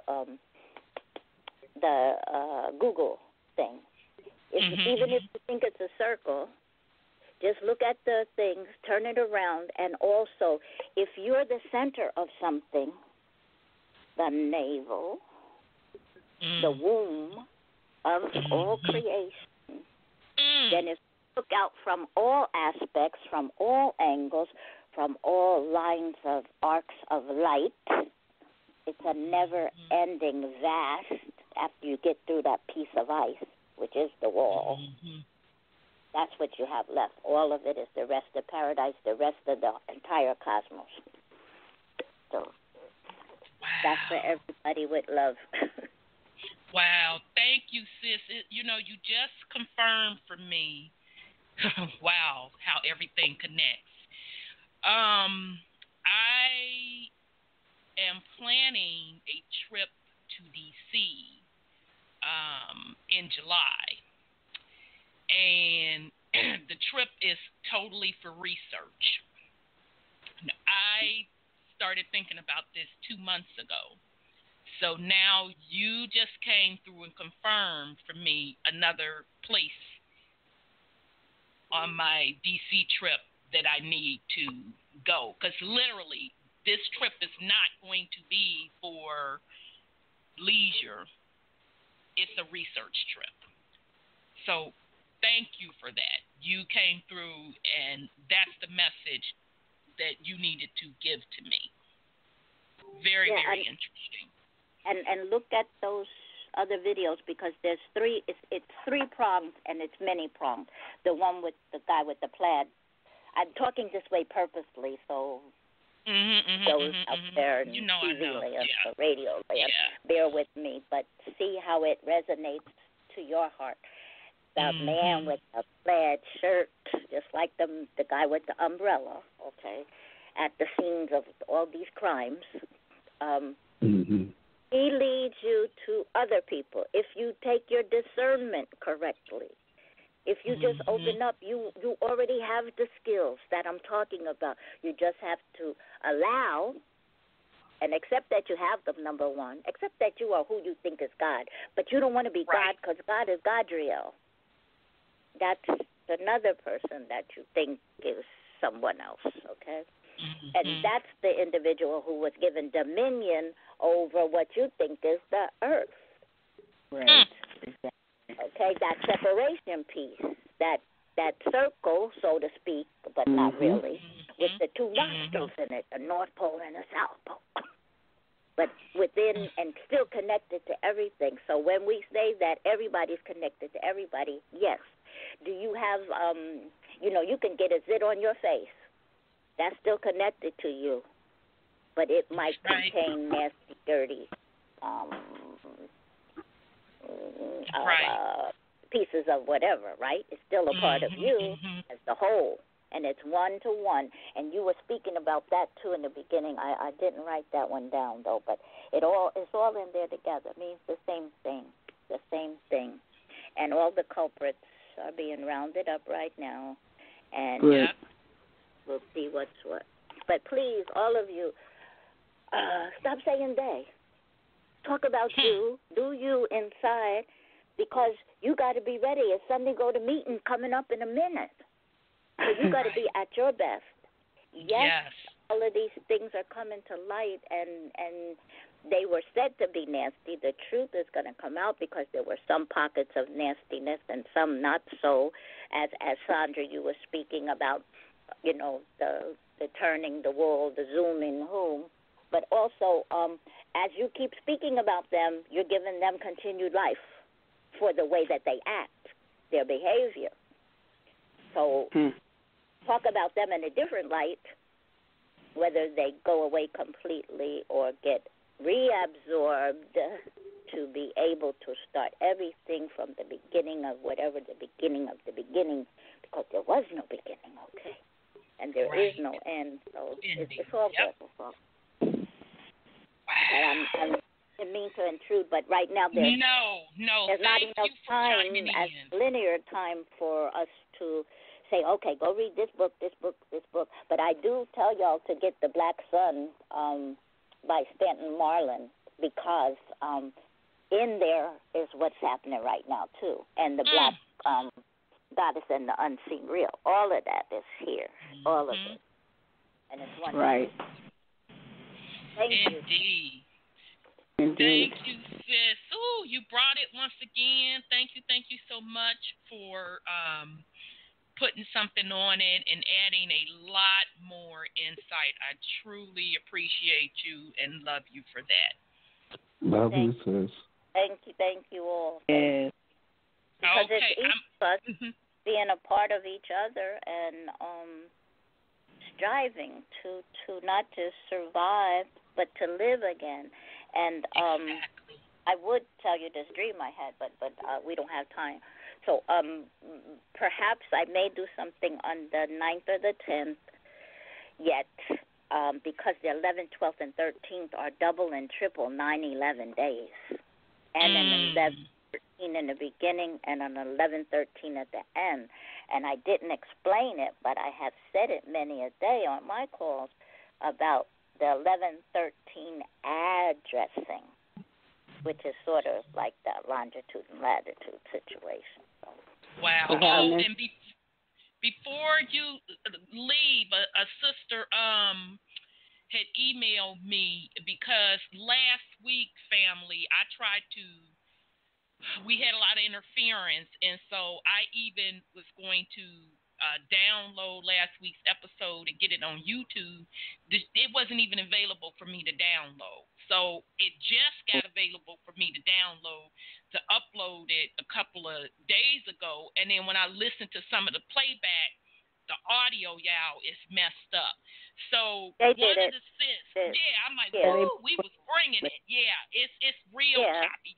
I don't even know if I'm going to be able to put it up there. The audio was so bad. But a sis asked me for you to recap what you were talking about in regards to that 5G technology.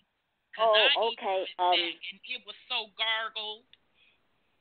Really? Okay.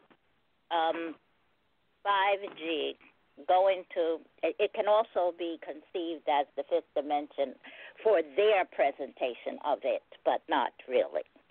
They're talking about the energies being uplifted, like for your phones, your devices, your so-called smart devices, your so-called, I'm going back to go forward to say in telecommunication devices, first generation, second generation, third. Right. Most so-called, they say, they have told you that you have just moved up to 4G, but you have been tipped, been tainted, and I do say tainted, with the 5G. It's not full-blown because they are also being halted and stopped from doing what they think is their full accomplishment. They're running into roadblocks and obstacles and getting rounded up and shit like that. And their stuff is not working the way that they want it to be. Yet and still, because the people have bought into this, I have not owned a cell phone. I used to give lectures about why you should not. I still do, but not officially. Okay. Because of the tumors and the this and the that and certain things. So Right. I'm telling a lot now, so you might get this garbled again. But I'm going to send you an email with some of this on there. Okay. It's the generation that it's at, but that 5G for their way that they play their games, the way that they handle the battlefield for them to you, is that it pulses you like it pulsed like the early and all the other generations of the cell phones and the TVs, the wireless. Wi-Fi is terrible. It will attack you to the equivalent of how much awakening, how much consciousness you have, because they think that's their way. In a nutshell, that's their way of trying to get this to only have them here and a few flunkies and some people who need to be around, because they know when Mommy and Daddy come back, then they know how big our hearts are. They think, but they're incorrect for the way it's going to unfold. Okay, and extremely incorrect. Yes. Yeah. So they think that they can get. Their plan was to get rid of all of you. What they fully, some of them can't comprehend yet, because they're not at that frequency, is that their plan was in the master plan. Ergo, Antartica, Anti. Oh shit! I just deciphered something else. Yeah, that makes sense. Like auntie. Right. Oh wow. As soon as you said auntie, I'm like, shit. That's it. Yep. Yeah, you're so close. Everybody's so close. This is so close to everything unfolding, and give everybody a chance, because you don't know who's zooming who, but you also don't know all of the players and who's just wagging the tail and who's doing something, wagging somebody else's tail and other parts to get the real resetting of all of this for the goodness of all. But they also would ante up, put up. Yes, put exactly. Up or shut all up. Or shut up. Yep. Yeah, because the game is over. That game is over. It's over. Yeah, it's definitely over. And you have won, so you don't have to keep talking about they gonna do this and they gonna do that to you. Yeah, go inside yourself, see how confident that you truly are. Who you are is that you are who you search for. So look in the mirror, see you don't have to search no more. And they cannot hurt you anymore unless you allow them. Exactly. Wow, Auntie. Very. Whoa. Like Auntie, so it's still the Osiris Dharma, because Isis, Osiris, and Nephthys. People leave out Nephthys. But I told her when I knew she was my girl, the Nephthys is here, and she has a gigantic role to play. Yeah. It's wonderful. Yes, but it is. And for the guy who usually comes on after me or at the last end, whether I'm on the call or not, I just want to say, look, I'm sending you a big hug, because it ain't about no male and female dominance of anybody else. Stop coming with trying to get Sean in here to play a role and all like that. All of that deception and trickery, it doesn't fly anymore. Just love yourself so that we can love you better, and everything's okay. It's not about that BS anymore. So we love you. Let me shut up. Go ahead. Let me shut up. I mean, all of that is a wrap, like I said earlier in the show, because we already know, well, certain of us know what it's going to be. You know, not totally what it's going to be, but we know that what we're seeing now, this shit is a wrap. It's already over. It's already over. All of they are trying to do at this point is to get you to consent to believe the illusion that they still have power over you. Okay? That's what the game is about at this point, because you hold the power. You always have. You know what I say? We're in a position now that we're responsible for our own happiness. Nobody can take it away from us anymore. We control how we be in our happy states. And you can't, if you put everybody else out there and let them control your happiness, then you're the one that's going to lose. But you have to say, hey, I'm happy. I don't know about you. So our dynamics have changed. It's changing. Even I believe that there was a code given with that new bill, that H.R. 1242, that Trump signed. He gave out a code to these folks that the game is up. And so they're going to either go scurrying like rats, run underground, because it's over for them, and they know it. I told you, read the bill, read the tax bill, read all of his executive orders to see what is out there. It's all for the good of everyone.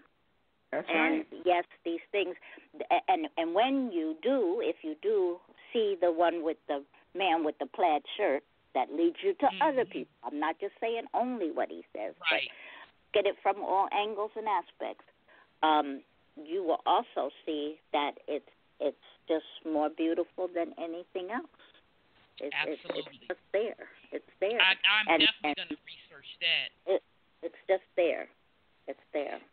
And it's interesting, sis, about that tax bill. I actually did go back and read it, and I was like chuckling on some parts because I'm like, I see what he's doing. He is basically pretty much telling folks that you are sovereign, your own entity.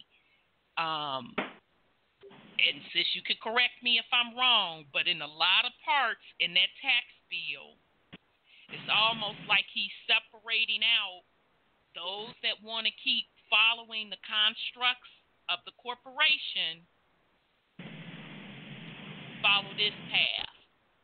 Right. Those that know that you're sovereign in your own right and you're not a part of this foolishness, here is on paper the things that you don't have to do. So I found that extremely interesting. I took the time and went and read through it, and I'm like, wow. Even on down, like sis said, even on the medical part, it was quite interesting. So, yeah, thank you for that, because I did take the time. Now, I don't know, sis, if you want to, but somebody text me and asked me if you want to share your dream, to share it.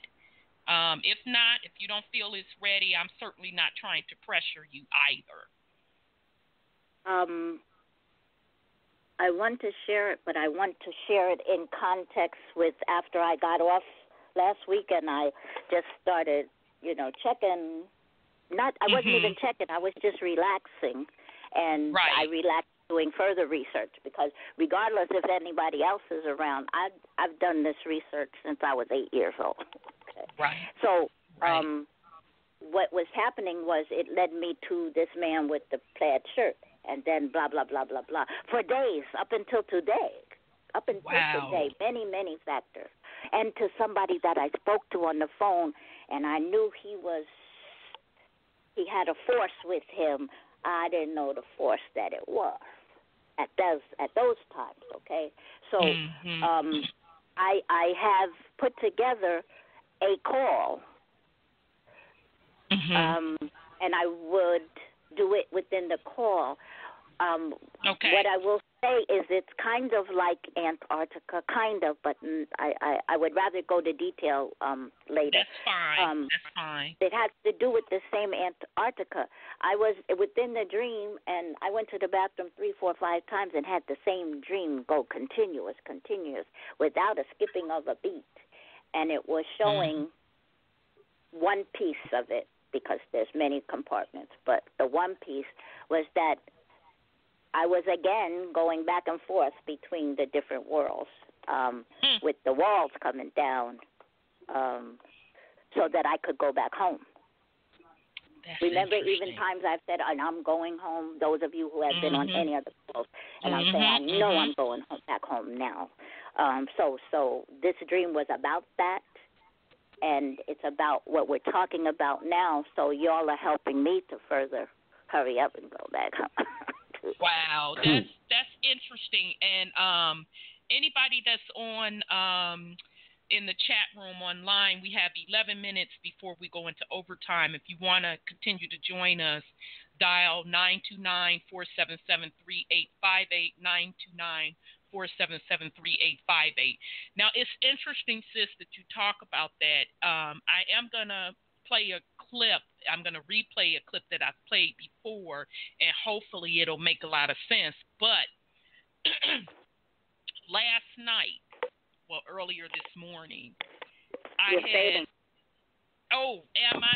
Shoot, they must don't want this to come through. Damn it. Let me spin up my phone. Long story short, something came through from me that the tunnels underground, because I did the remote viewing, that's how I know what they were talking about earlier is some bull crap. What came to me is I actually saw one of those tunnels underground, where you can go through it, and as you're going through this tunnel, you're going to see where people are living there, okay? And they've been living there for quite a while, and they have stores there and everything. And it's going to be all types of quote races, okay?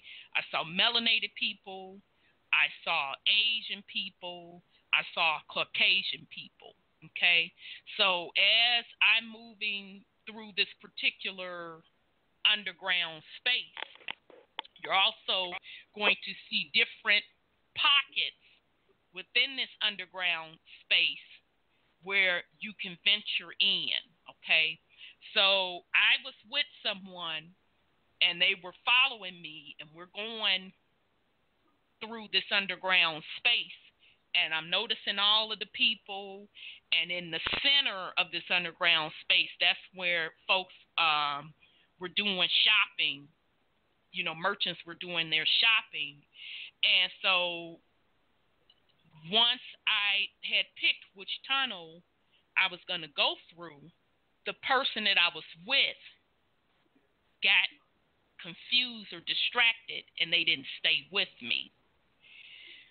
So because you didn't need them anymore either, okay? Yeah, and it almost appeared, sis, because when I came through the other side, it was like I was somewhere else, and it was a bunch of other people there, and they were just standing around, and that person, I'm like, oh, shoot, they didn't make it to this other side.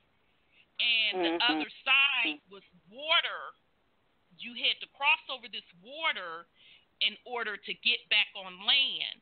And in the water, there were other folks that were like trying to grab at the people that was crossing across the water to pull them down with them. Okay, so I'm saying all that to say, family, that, you know, my interpretation of that is we are at the crossroads where folks, based on their vibration, are going to be crossing over to different dimensions. And, you know, one of my sis, she's going to know where I'm going with this, because we've both had several different dreams on going to different places. Either we're on the boat, but water is always involved, and in each case, we was never able to bring anyone with us. Okay, so in other words, each person is responsible for their own raising of vibration to walk through these different portals. And we're not all going to cross across the same portals for that very reason, because everybody's vibration is not where it's supposed to be or need to be or fit to be for these certain portals or realm. And so my whole journey or vision in that particular scenario, I was trying to cross someone over, and I couldn't even do it. I couldn't even have that person follow me all the way to the end, because when I made it there, I knew I wasn't even there for myself. I was trying to help that person cross over, and I couldn't do it. So very, very interesting, sis, that you brought up about the going back home, because the video that I'm going to play with the brother out of the UK, the Cosmic Egg, and I do again encourage the family to go check it out on YouTube off of Flat Earth Paradise. It's called Cosmic Egg Universe. He shows you a visual of the wall, the Arctic, the dome, the opening of the dimensions. He describes what we're calling the heavens, all of that jazz. And he talks about how those portals are opening up.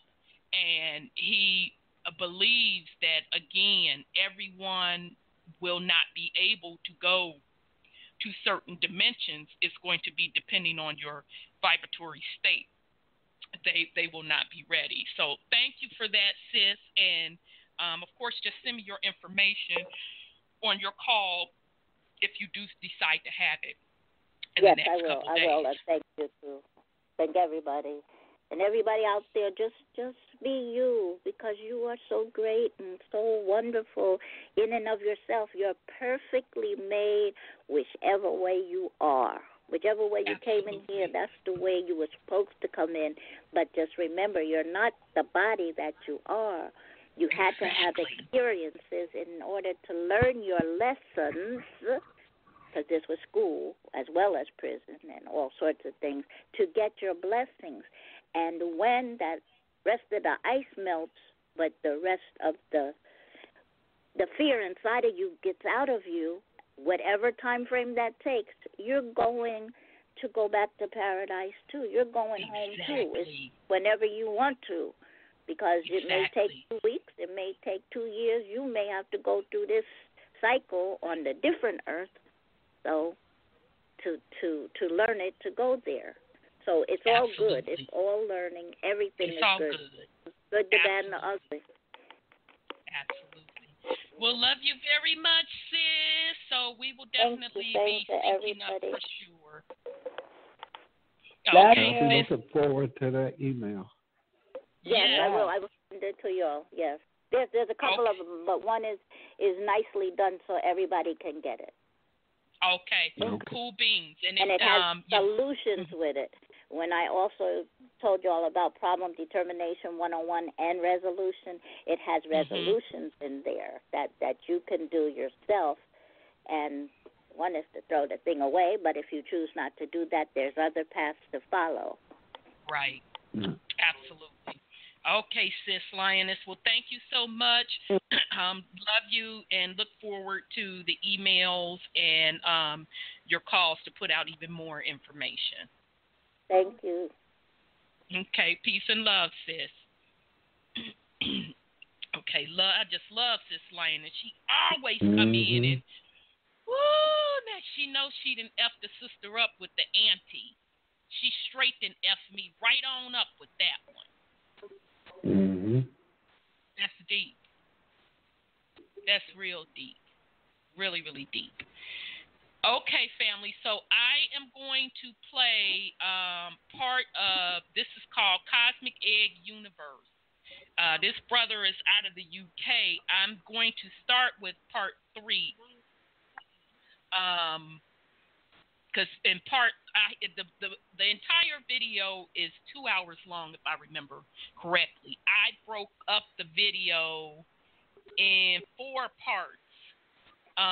So I'm going to start with part 3, because that's when he even more breaks down the Arctic and the ice wall, and it seamlessly ties in what Sis Lioness was just speaking on. So here we go. Let me see here. And I hope I'm at the right place. I may have to stop it and go to the next video, but I think I'm at the right place. Here we go, family. Okay. There are no torus fields in our universe in the Golden Age. Everything's connected. We are at the peak of consciousness everywhere in the universe. Yeah? It's the golden egg. Okay? All these toroidal fields expand outwards over time. It's almost like the cosmic egg is breathing in and out. The womb of creation breathes in and breathes out. Breathes in and breathes out. And these toroidal fields follow that breath created by the axis mundi. Okay? So when God, okay, is breathing in, okay, Brahma, this is when the torus fields are spreading out. This is over thousands of years.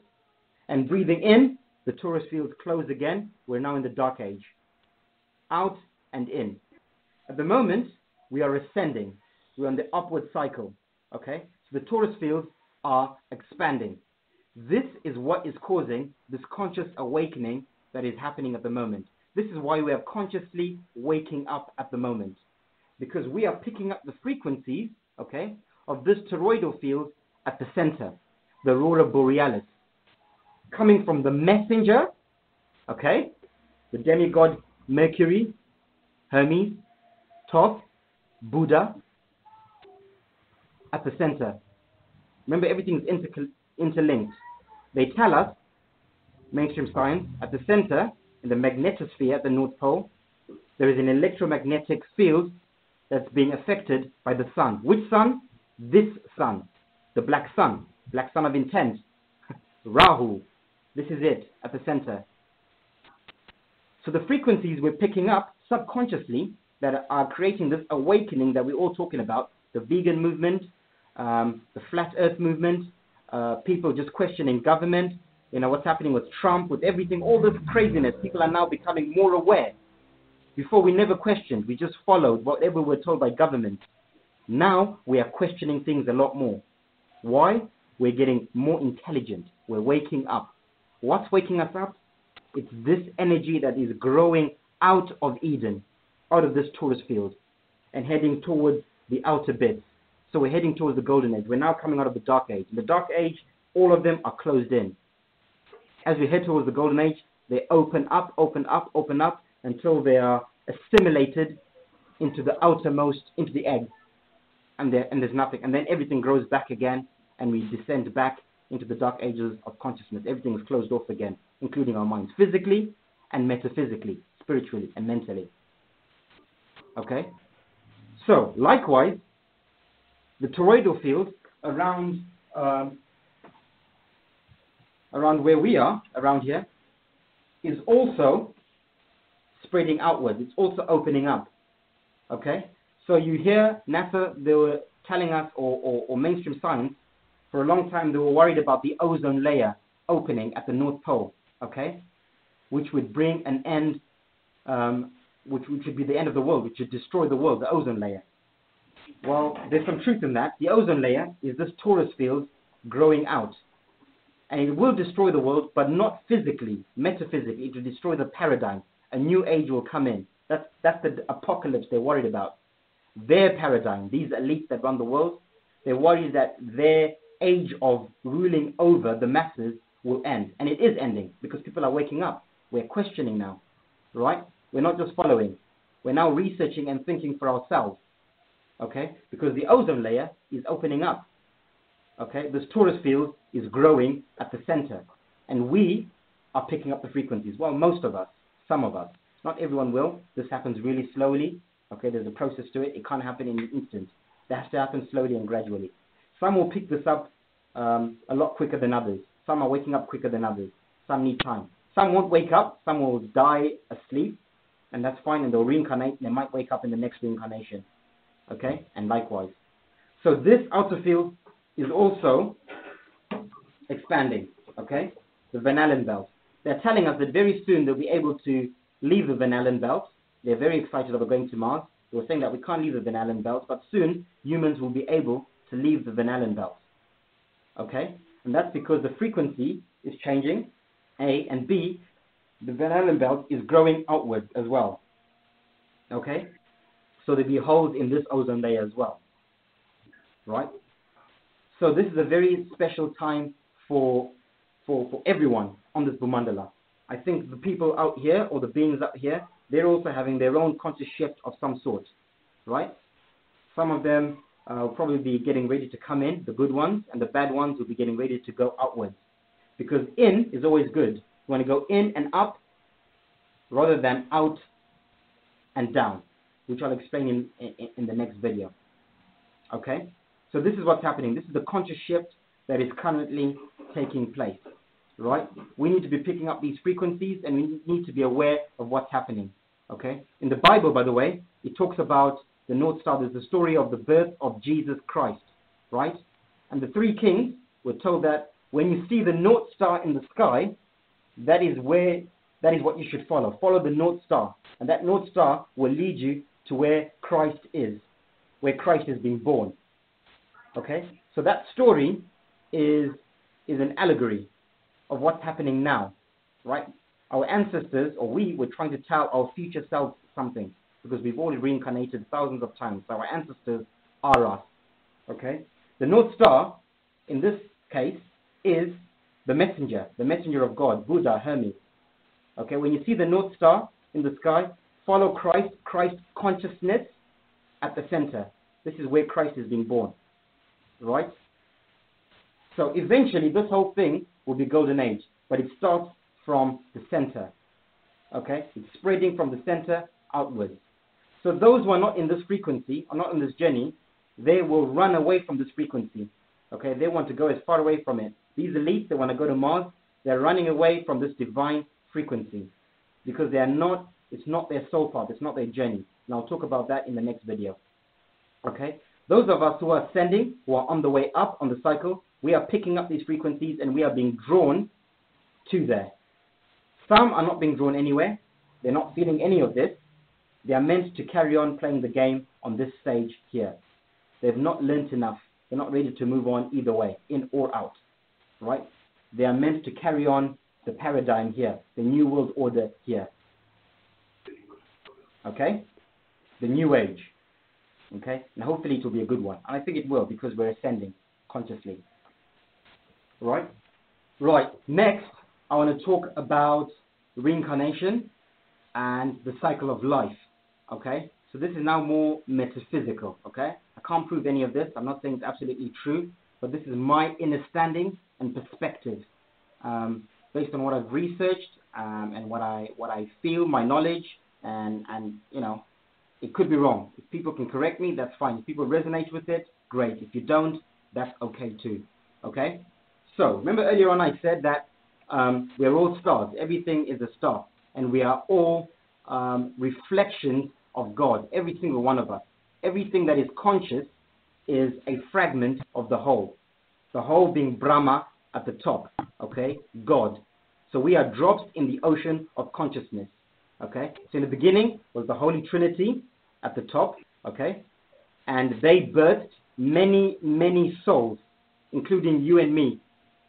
Right now, okay, we are souls birthed out of the whole, out of God. It tells us in the Bible, God breathes air into Adam, right? So that air is consciousness, okay? That is what consciousness is. The Holy Spirit. That is what we are. We are Holy Spirit. Everything is a star. All is a two. All is a moon, as Santos always says. So, this is where we were. Remember, we're talking about the different realms, the 14 different realms that the Vedics talk about, okay? And this is where the cycle of life happens, and this is how the cycle of life happens. So first, you're one with the whole. You are there born or created as a soul, individual soul. You then become a fallen angel. So you experience independentness for the first time in this top realm, which is,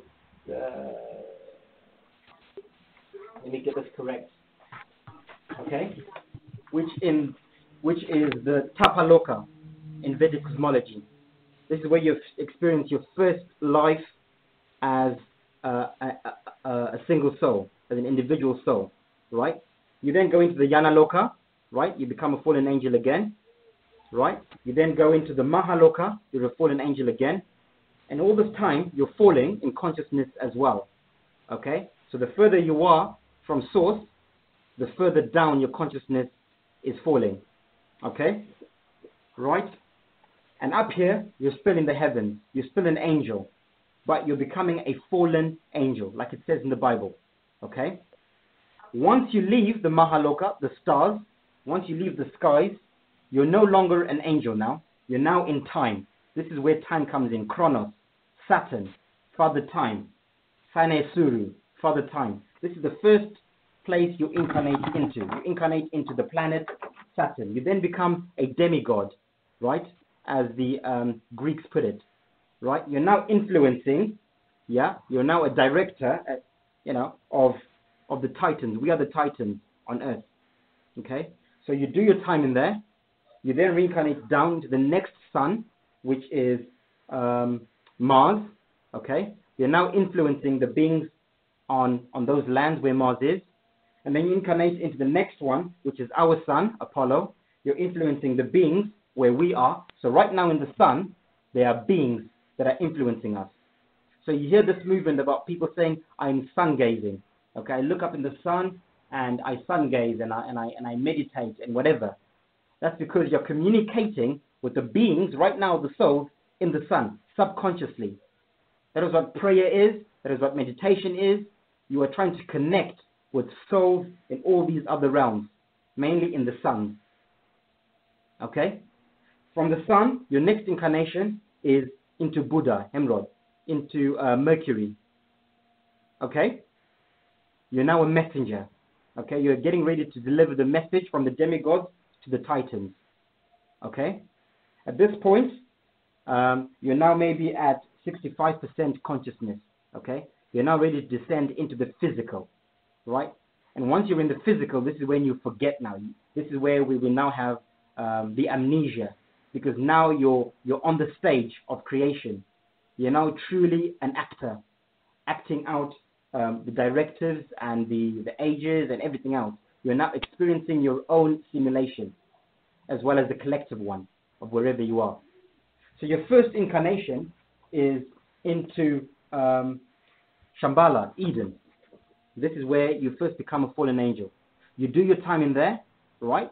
And after a while, you either reincarnate, or sometimes physically, depending on the ages, but mostly you reincarnate into where we are, okay? And you now become a human being like we are now, okay? So these elites that are ruling us, these are fallen angels, and I think some of them are also beings from the underworld that are influencing us at the moment in the dark age, for now. So these fallen angels, some of these elites that are ruling us, okay, this is why they've been a lot more intelligent than most of us for a while, okay, because they're fallen angels. They're coming from the center going outwards, okay, right? And we are going the other way, but the scales are balancing, right? We're getting to a stage where we're going to be balancing the scales very soon. Well, we are already. We're catching up. They are falling in consciousness. We are rising in consciousness, the rest of us, most of us, the good ones. Okay? So once you've done your time here, you reincarnate many times through the moon. Okay? The moons are processing centers or reincarnation realms where when your soul dies, you go into the moons, you assess yourself. No one judges you. You're not judged by anyone. You assess yourself and you come back and you work out your karma or whatever you need to work out. Because remember, the meaning of life is birth, experience, growth, and move on. So if you haven't learnt enough and you haven't grown enough, you must come back down and play again. Work out your karma and learn as much as you can. before you can move on to the next stage. Okay? These beings, because they're fallen angels, okay, they automatically will be drawn to the world outside. Okay? Because they're going outwards and downwards. This is why these elites, right, the governments, they're obsessed with going to Mars, the outer land. They're going outwards. Okay? They're on their way out and down. Right? Right? These worlds are not necessarily hellish, as in hell. I don't think so. But I think they are disconnected from nature and from source. There's a difference between intelligence and intellect.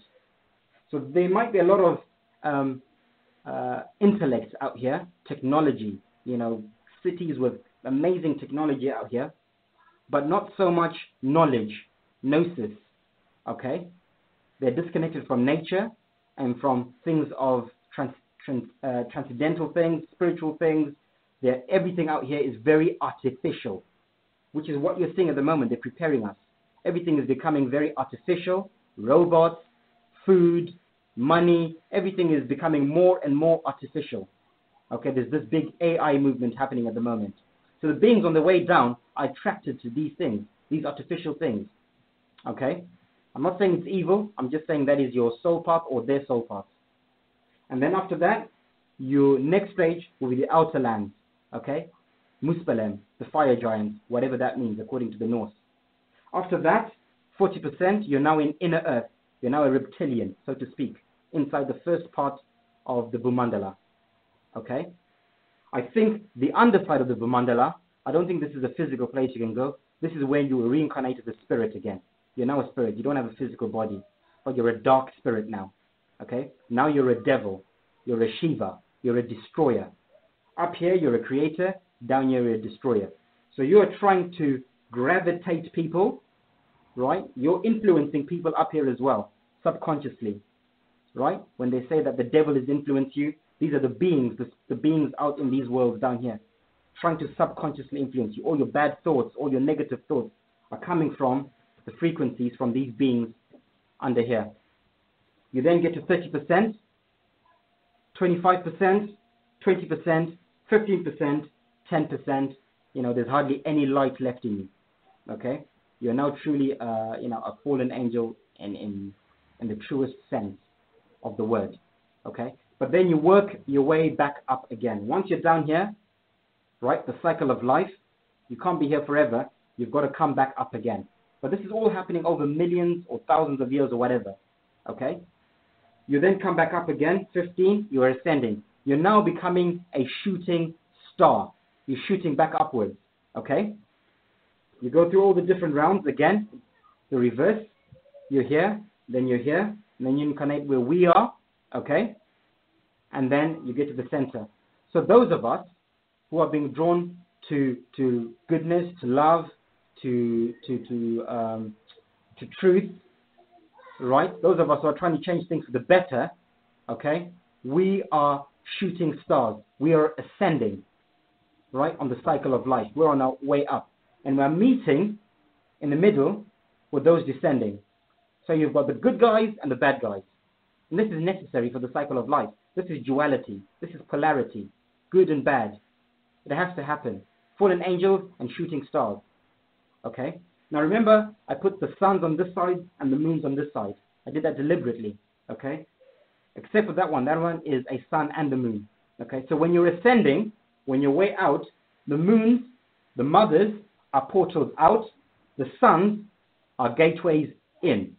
So those descending come through the sun. Those ascending go through the moon. Okay? Males inseminate. Females give birth. Okay? As you can see, this looks like a brain, the cosmic egg. With the center of the right, you've got the left-hand path, male principles, right-hand path, female principles. Okay? This is where all that esoteric stuff comes in. For those who are not afraid to research that and to try and understand it. Okay? So this is where you come out from the moon side. So you incarnate here, or in this case, we're going through a very special time. We can actually physically walk into the Garden of Eden. Okay? But we have to pick up these frequencies for those who want to make the pilgrimage.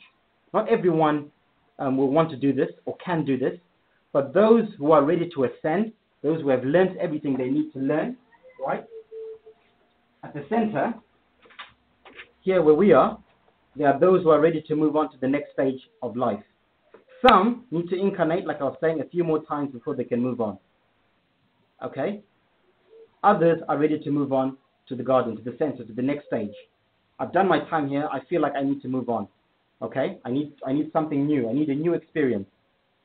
So this is where veganism comes in, or vegetarianism. This is where truth, love, and all those things come in, the garden. Disconnecting from artificial, trying to connect with nature, sun gazing, loving animals and nature and all that. You're preparing yourself for the garden. You have to prepare yourself. Because if you don't, you cannot be able to withstand the frequencies here, because the frequencies in this dimension are much, much, much higher. Okay? So if you want to make the physical pilgrimage here, you need to be prepared. Okay?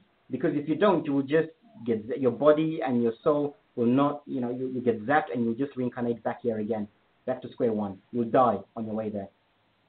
Okay? Because the Vernalen belt, the frequencies there, you will not be able to withstand them. So those of us, you hear me talking a lot about this pilgrimage to the North Pole.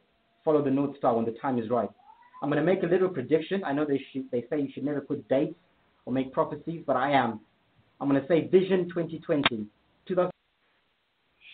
Okay, family. So I am going to, I want to get in the second part because now he's getting into the Arctic part and what he feels, why he feels 2020, the year 2020 is so important. And we've heard quite a few people talk about that year 2020. And 832 brother, I see you. I'm going to try to squeeze you in. If not, bear with me because I do want to get this last video in. But before I do, Brother Sean or Sis, do you have anything you want to put on it? Because I think we're going to get cut off. I do want to squeeze this last part in. I'm good, Sis. You could keep it over. Okay, all right. I'm good, too. I'm going to say Vision 2020. 2020, I think this Aurora Borealis of Van Allen belt will be high enough for us to see the North Star, for us to see Mercury. This is Planet X that they talk about. This is Planet Nibiru. They say that comes around every 26,000 years to destroy the world. This is it. But it's not a physical destruction. It's a metaphysical destruction, a new age. Okay? So when the time comes, and I think 2020, those who see the North Star and want to make the pilgrimage, not everyone, okay?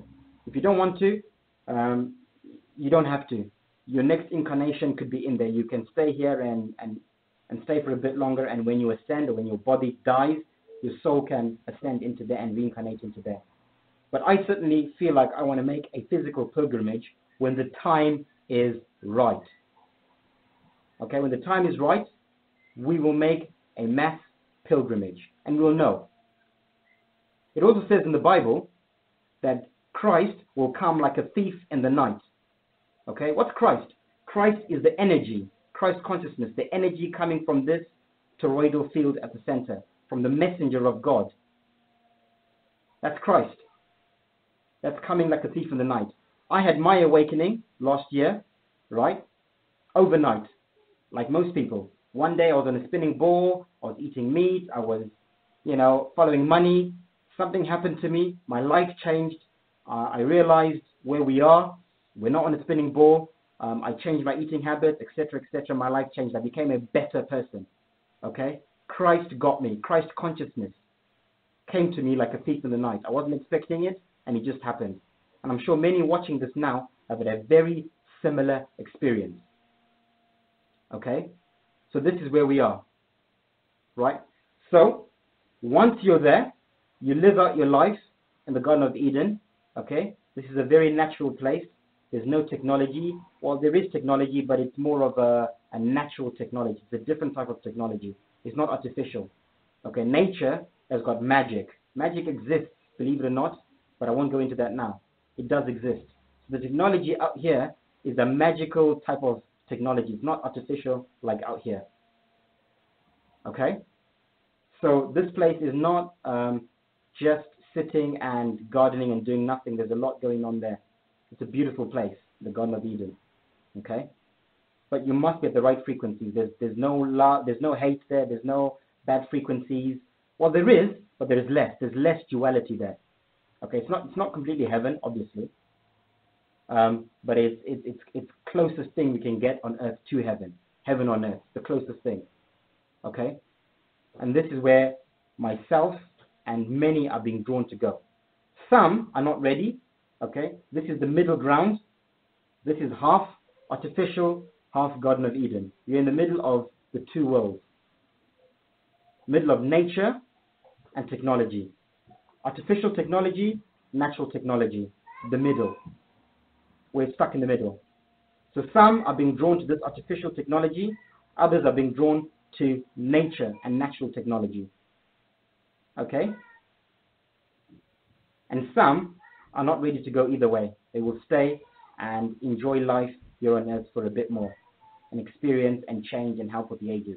Eventually, all of this will be heaven on earth when all the toroidal fields are completely spread out and, and one with the main one. This is when it's heaven on earth. This is when we're in the Satya Yuga, in the golden age. But this will happen really, really, really slowly. So you can see the shift. You can feel the shift. You can see what's happening right now with world governments, with world economies, with people questioning. There's a lot of turmoil going on. Everything must, before there's a new birth, the old must die. So it's going to be a very painful process over the next few years. A lot of things that seem negative will happen. A lot of bad things that we might think are bad will happen. But they have to happen because the old has to die for the new to begin. Okay? Because we're getting into a new age now.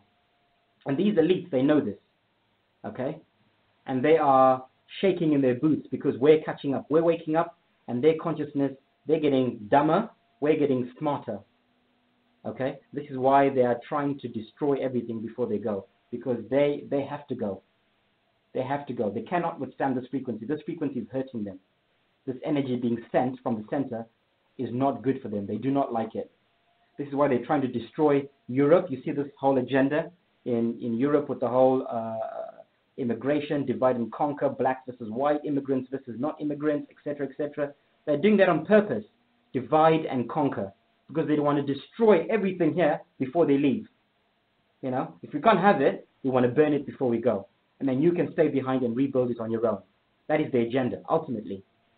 And they'll go out to Mars, running away, and eventually they'll be pushed so much out because they're on their way down. And only the good ones, the ones ascending, will be here during the golden age. Okay? So, going back to the cycle of life, once you get to ascend into the messenger, when you're a demigod, you get into the moon, you get into Venus, you do Jupiter, you're doing your time in all of those, you're raising in consciousness, and then after that, you become an angel again, right? You're a shooting star here, now you're an angel again. At 85%, you're ascending, okay? Now you're influencing things up here, you're a director of everything. You then ascend into there, 90, 95, and then after that, you don't become one with the whole. Now you are free. You exit the cosmic egg through the cosmic highway out into the multiverse. You're now free to explore and experience life in other cosmic eggs, in other experiences, in other worlds, in other universes. Okay? As a free soul. You are free forever. You will never die. Right? You go into another cosmic egg and you have your own experiences in there that are probably totally different to this. Right? And this is the cycle of life. And new souls will be being birthed. They do the cycle. They go out. And this is continuously happening. Cycles of life, of consciousness, of stars. That is what we truly are. We are stars wrapped in skin and flesh and bone. Soul, spirit. And even science, quantum science, is starting to realize this now. They're starting to tell us that we're not just flesh and bones. There's a lot more going on. And it's obvious to most people now. I think those who are awake know for sure. Okay? and that is the cycle of life. Okay. I hope I was clear, and I hope I wasn't going around in circles. Again, like I said, I'm not saying that everything I'm saying is 100% truth. A lot of it is my own understanding from what I've researched and from what I've learned from other people and from what I'm picking up from, from the universe. It's my interpretation. If you resonate with it, or if you recognize it, or if you remember it, because remember, we are all our own ancestors because we've reincarnated. So this time is normally called the Great Remembrance because we are remembering things we've always known. For those who are tuning to the frequencies, you remember this stuff, this knowledge. Okay? So I feel like I'm remembering this. This feels like a distant memory to me. And I'm remembering it, and I'm sharing it with you. And I'm seeing, when I speak to people, a lot of people recognize and they go, oh, do you know what? This sounds familiar. It sounds right. I don't know if it's fact, but it sounds right. Because your soul is remembering. You're waking up. So if you resonate with it, and you get it, great. If you don't, that's fine too. Okay? By the way, I also think that there are souls here on earth right now, right, who are here to help. So perhaps they've ascended already a few times. They may be a few steps ahead. They may be at the moon stage or at the Venus stage or even at the Garden of Eden stage. But they chose to reincarnate and come back here to where we are to help with the shift. These are what a lot of esoteric circles call the starseed children or the indigo children. These special children that are born special in a way, I guess. So these are the children that are here to help ascend the process. There are many people on earth right now who say, I was born and I don't feel like I belong here. I don't feel like I belong in a body. I don't feel like, I feel like I'm here for a reason beyond just living. There's something going on from when they're born. There are many of these people here. And those, many of you listening now will recognize what I'm saying. Okay, I don't think I'm one of them personally. I might be because I've always had that feeling of there's something more to this, and I had my awakening at the age of 33 last year, and so perhaps I'm one of those souls who chose to come down and help with the ascension process, right? Perhaps I'm on the journey. I incarnated here, and perhaps I've been here, and who knows? But I think there are many things happening with this incarnation. So there are some who've come directly from these outer worlds and have incarnated. These are the new souls, the young souls. They are the old souls who've incarnated many times and who've learned, and they are now ready to move on. There are other souls who've come backwards. They were already ahead. They've now come back and they want to help with the ascension, and then they'll move on spiritually. So maybe they're not even meant to be going to the center at all in physical form. Maybe when they ascend, they are ascending upwards into the moons or whatever spiritually. They're not going to be reincarnating into body in the next life. Okay, so many things going. Personally, I think I'm destined for the center. Okay, I still want to experience life in a physical body, but certainly not in the conditions we're in now. I'm certainly drawn to nature and living in harmony with the animals, with nature, and veganism, and love, and all those things. I'm not drawn to technology and the materialistic things in life. There's nothing wrong with those things. Those who enjoy them, that's fine. But there are many of us who feel more drawn to nature and to that side of things. Okay, and that's my journey. So I think for sure, this is my next incarnation, the center, in physical form.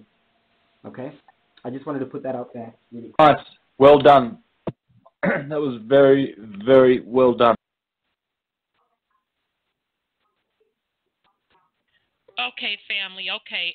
So again, if you want to listen to the entire video from the beginning and to see the visuals, and then it'll give you a better understanding of the series that we've just done on the Arctic. The name of that video is Cosmic Egg Universe, and it's off of the YouTube channel Flat Earth Paradise. And it's the brother who was narrating. His name is Martin Kinney, and he's out of the UK. So with that said, Sister, Brother Sean, do you all have anything that you want to put in on it? I'm good. Okay. Okay, sis, did you have anything? Okay. No, I'm really good. Okay, so let me bring on 832, brother. We do have some time, so let me open up your line. 832, your line is open. Rhonda. Hey, peace and love, brother. Sandra, my sister's from another mister. Sean, my brother from another mother. Indeed, brother, indeed. Before I forget, Ron, I've been meaning to ask for a number of times. When's Oracle Tahuti? Has he fell off the planet? And when's the last time you heard from Wendell? I don't know where Brother Wendell is. I've tried several times to reach out to him just to, ask him to just text me back to let me know that he's okay. So I'm hoping all is well with him. He just got other priorities, and I can understand that, So, just sending him love and energy and hope that he can just let us know that he's good. Well, I had a lot that I wanted to hit you with, but I'm going to try to stay focused on one thing in particular, which I think you might find intriguing. Let me first say that, Sandra, I feel myself on quite a lot of times to be a lot of line in your thinking. So I'm going to use the context of we've been duped, we've been hornswoggled, we've been bamboozled, et cetera, et cetera. We've been led astray. Yes, run amok. Run amok. There is something that I want to share with all of you that I don't know if any of you have received, and I want to quote this exactly while I am thinking on it. I just got in the mail from the U.S. Department of Commerce, the United States Census Bureau. It is called the American Community Survey. Has anyone else received one in particular? No. No. Please share. Please do share. Okay, I forgot the form that you and Sandra referenced repeatedly, SH 1840 XYZ elemental people. I don't. I think the SH 181. Yeah. Whatever. What I am considering here is that I'm at crossroads, cross purposes, but I believe at the end of the day, and this is what I've been back and forth kind of engaging Sean on, is I'm always a both-and kind of guy. I'm not an either-or. I believe, in the context of what I'm saying tonight, that extremism is destruction. Extremism is death. Balance is creativity. Balance is life. Now, listening to that brother go on and put out his philosophical or theoretical, however you want to describe it, aspect of the cosmic egg, I want you to just contemplate this while I state the rest of what I wanted to share tonight. The egg, if I believe and I accept a lot of what you have done in past shows, Rhonda, that the ancient feminine or the mythological goddess may have been in existence for millions of years or thousands of eons, whatever the case may be, and was able to create or self-create, okay? But let's take this for a moment, just contemplate what I'm saying. That was considered an extremist environment. So the egg itself got separated by some female entity, let's say, and the essence of it became the sperm. Okay, just bear with me for a second here about the concept. So the sperm then got encapsulated in what we call the male or the masculine. The egg and the ovum was maintained within what we call the feminine or the female. The learning, again, this is just my little limited warped perspective. The learning is the understanding of the co-joining of two, which then continues to create human existence. Okay? So I'll leave that for a second to then go say what I'm sitting here in contemplation and responding to the American, quote-unquote, community survey. I'm and believing that was beautiful, by the way, brother. Beautiful analogy, by the way. Sorry, go ahead. I didn't mean to break your train of thought, but I wanted to get that out. Well, I just want to share this for contemplation. Not asking people to follow me, or I'm saying I'm compelling people to do something in example. But this is where my thought process is crystallizing. I will participate in this survey for one reason, for my own sake. And when I'm saying stuff, I'm always considering my grandchildren. Okay? I will state that I'm a Tonkinist American. And I'm now contemplating whether, in parentheses, I'll put Negro Indian in response to Chief Alonzo Langley's research. And we'll discuss this further in another show in explaining that. But this is what my 2 cents is. That, yes, we've had all this other ancient existence. Primarily was an oral tradition, not to say there wasn't some documented, etched, hieroglyphic, or written documentation, but it was never elevated to the extent that we have in contemporary times, as in the written record overshadows oral tradition, okay? So at some point, we're going to have to compel this oppressive white supremacist United States corporation on correcting the error. Now, I don't expect them to do that. Don't get me wrong. I'm not saying that for them to do something different. I am saying for us to lay claim to it, there has to be a paper trail. Okay? So it's just a mere fact that certain individuals, and they're going to be few, obviously, in this state of our consciousness being elevated, that state that we're a Tonkinist, and I remember last time I described to you about what that word means. It has no precursor. All the words that you want to reference, whether it's native, indigenous, aboriginal, original, they actually originate from the word of Tonkin. So by my stating that, I am saying I am indigenous to this land that is inaccurately described as either America, the United States, a Mexim. Hey, do you think I care what's in the name? Because we got the same confusion of being called out of our name. You feel me? So if at least the few, and I look at it as planting the seed, a la planting the sperm in the egg, a la putting the seed in the earth, for this truth to which is crushed to earth to rise, we have to start this declaration, if you get what I'm describing. So having said all that, it is just by my sharing it with you all tonight, I have stated for the record that I will answer this to the bare minimum that I can, because actually I'm not giving them something they don't already have. That's True, what the that they don't already know. But the question is, am I describing it into my benefit? And I'll part with this. Sister Linus, I have been brought up in it, respecting my elders. So I'm not quite sure whether that was a dig or you were shooting at me, saying that I'm trying to drag Sean into some BS if that was the case.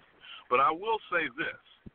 My existence has been in a female-dominated environment almost my entire life. Brought up by a single mother, having 2 sisters and only 1 brother, and having been married twice with mostly females in those family structures. So I don't really need someone, and I'm not taking this personal or not, I'm just saying here for people to start contemplating the reason why brothers are in the Nation of Islam and the predominant ones that are go either that direction or become Moors. Do you know what I find in common for them, Rhonda? What, brother? They were incarcerated in this corporate white supremacist evil structure. So if at some point in the future, I'm not asking a person to convert the Nation of Islam or become a Moor or anything like that. That's not the point of what I'm raising. What I'm raising here now, let us at some future show discuss why the melanated male is incarcerated by our white supremacist system And that's a fact. That's not an observation. That's right, a fact. Right. Because we already know, as a system, we incarcerate more people of our population than any place on God's green earth. Yes. We also know that I am only 6% on average of the population of this nation, but almost 60%, meaning 10 times the ratio, incarcerated. And in this last statement, if you may remember in the last 24 hours, when this bogus clown, Agent Orange, using the melanated female, Alice was her name, liberated her out of, you know where the name of the prison was located? No. Aliceville. Aliceville, Alabama. And I yield, my sister. Peace and love. Peace and love, brother. Thank you so much for that. You know, you just put another spin on it, and I'm going to have to think on what you said about the prison connect and the melanated men, which we know that that's the case. It brings to mind, the sister that put out the book, The New Jim Crow. She does an excellent job breaking all that down. But your point is well taken with the different organizations such as the NOI, Nation of Islam, and the Moors. Their connection or gravitating towards those groups is the prison connection. So let me think on that a little bit, because when I do shows, it has to come from the heart, from the spirit, and from the soul to put that together. So I'll get back with you on that. The second piece to what you were saying is interesting because, you know, I talked quite extensively when I did the show on the secret societies, and we went down and broke down all of those different organizations and their origins, and also got into how they were twined and how they are heavily male dominated. Okay. So let me do a little bit thinking on that, because what's coming to mind off the top of my head right now is that even with that said, with the men that were incarcerated, and you're correct, a lot of them that wind up joining the NOI and these different organizations, you know, were they targeted per se to filter into these organizations because of their experiences and the white supremacist society and the effects of them migrating into those organizations still supported a male-dominated world, okay? So these organizations are promoting the uplifting of the black man, elevating black man / melanated man, elevating him because of his status of not being elevated in this white supremacy world, okay? So in the mindset of a lot of the brothers that are joining these organizations, they feel it's a spiritual journey, they feel it's empowerment, but the underneath of it all, or the trickery behind it, ultimately is still serving the purpose of a patriarch society with the black man being on top, so it's still not being balanced. So I'm going to think on this a little bit to see how that shakes out with that show. But thank you for bringing that up. As far as what Sis Lioness was saying, you know, I definitely don't want to put words in anyone's mouth, but just knowing her personally, whatever she puts out there, she always does it out of love. So I hope you're not taking it as an attack, but your point is well taken as well. Okay. All right. So Brother Sean dropped off. I saw him when he dropped off. So I think we have another call, 404, and then we're going to have to wrap it up because I know we're going to totally get kicked off in a little bit. So let me bring on 404. 404, your line is open. Okay, maybe not. 404, going once, going twice. Okay, 404, maybe you didn't. Okay, so sis, did you have any last words for the family? Well, yeah, I did. I'd like to answer to our illustrious brother's comment. Some of that stuff I am aware of because I've been a part of it in some one way or another. When our leaders continue to call us the names that keep us unknowledgeable about ourselves, and they know we are, who better to target than the male? Because it makes angry, and the cycle keeps going on and on and on and on. And that's true. So when they target the male, they fulfill the father image. And what happens is that male won't listen to the mother to teach them or him where he's come from, who he really is. Because he has leaders that teach him the boule way. Right. Because they're making money off of the boule way. It is colonization in its worst face, because it's our face doing wrong to each other. Yes. So it's a purpose they have for doing that. They're working for their fathers, because their fathers, I understand, are not melanated, and they are the boule. So they have no purpose to help our young brothers to get better, because they don't want them better. They want everything, this land in particular, for their fathers, and not our young men's fathers that they have in their clutches. And so that is a very hard teaching to break. And there's no loyalty to the female with the men, because they believe every woman is fair game. They don't want just one woman. They want many women. So it perpetuates the cycle of anarchy that we have in our culture. It keeps our culture broken down.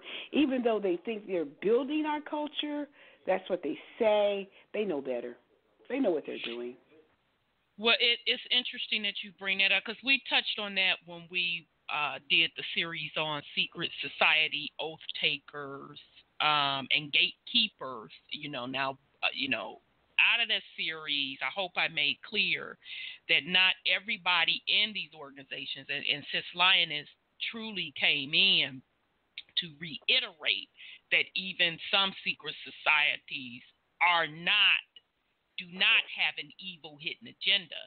So everybody that's in those particular societies does not mean they have a hidden evil master agenda. Some of them truly, or a lot of them, I believe, truly feel that they're doing things for the greater good, okay? But the gatekeepers behind the scenes that know exactly what the agenda is, that are in the higher up echelon per se, they know exactly what's going on, like Sis is saying, and it is to hold the vibration of a patriarch system which is out of balance. And if you cannot honor Auntie, you ain't gonna make it. Yeah, Auntie, you're not gonna make it. If you cannot honor the mother the vessel that you pass through, you're not going to make it. You can't elevate, and you can never elevate as high as the mother. That's just not how that works. It's supposed to be balanced. And even the concept, and I respect that brother, because when he brought it in the beginning, he did a beautiful job when he talked about the cosmic egg and the female being that and her creating the sperm, okay, for the purpose of balance, duality, and to experience the physical, okay? So the experiment, because that's exactly what it was, it went awry, okay? And the balance got out of whack. Mm-hmm. And, you know, I'm tending to agree with Sis Lioness and with this brother Martin Kinney. Us old souls or reincarnated star children, we knew this anyway because it's a script that we're playing out. So very, very well said. Brother Sean is not going to be able to get his last words. Let me see. He's texting me. Shoot, what he trying to say? He was just saying he didn't get to hear the brother's point. Dang. So he going to have to go back and listen to the replay. Okay, so next week, we're ending this particular series on the mysteries of the Arctic. So it was just an introduction, okay? So you can do your own research again, but hopefully now you'll start to look at that whole Arctic, Antarctica, in a totally different concept. And it is playing an extremely important part in the shift, okay? So next week we are going to talk about the most valuable commodity, your soul. So that's going to be next week's show. I appreciate you all very much. And check Truth Uncompromised Facebook page to look out for if Sis Lioness is going to do another show. So do a show over the weekend. I will post that information. So I want to thank everyone for your support and time, and we will be back next week talking about the most valuable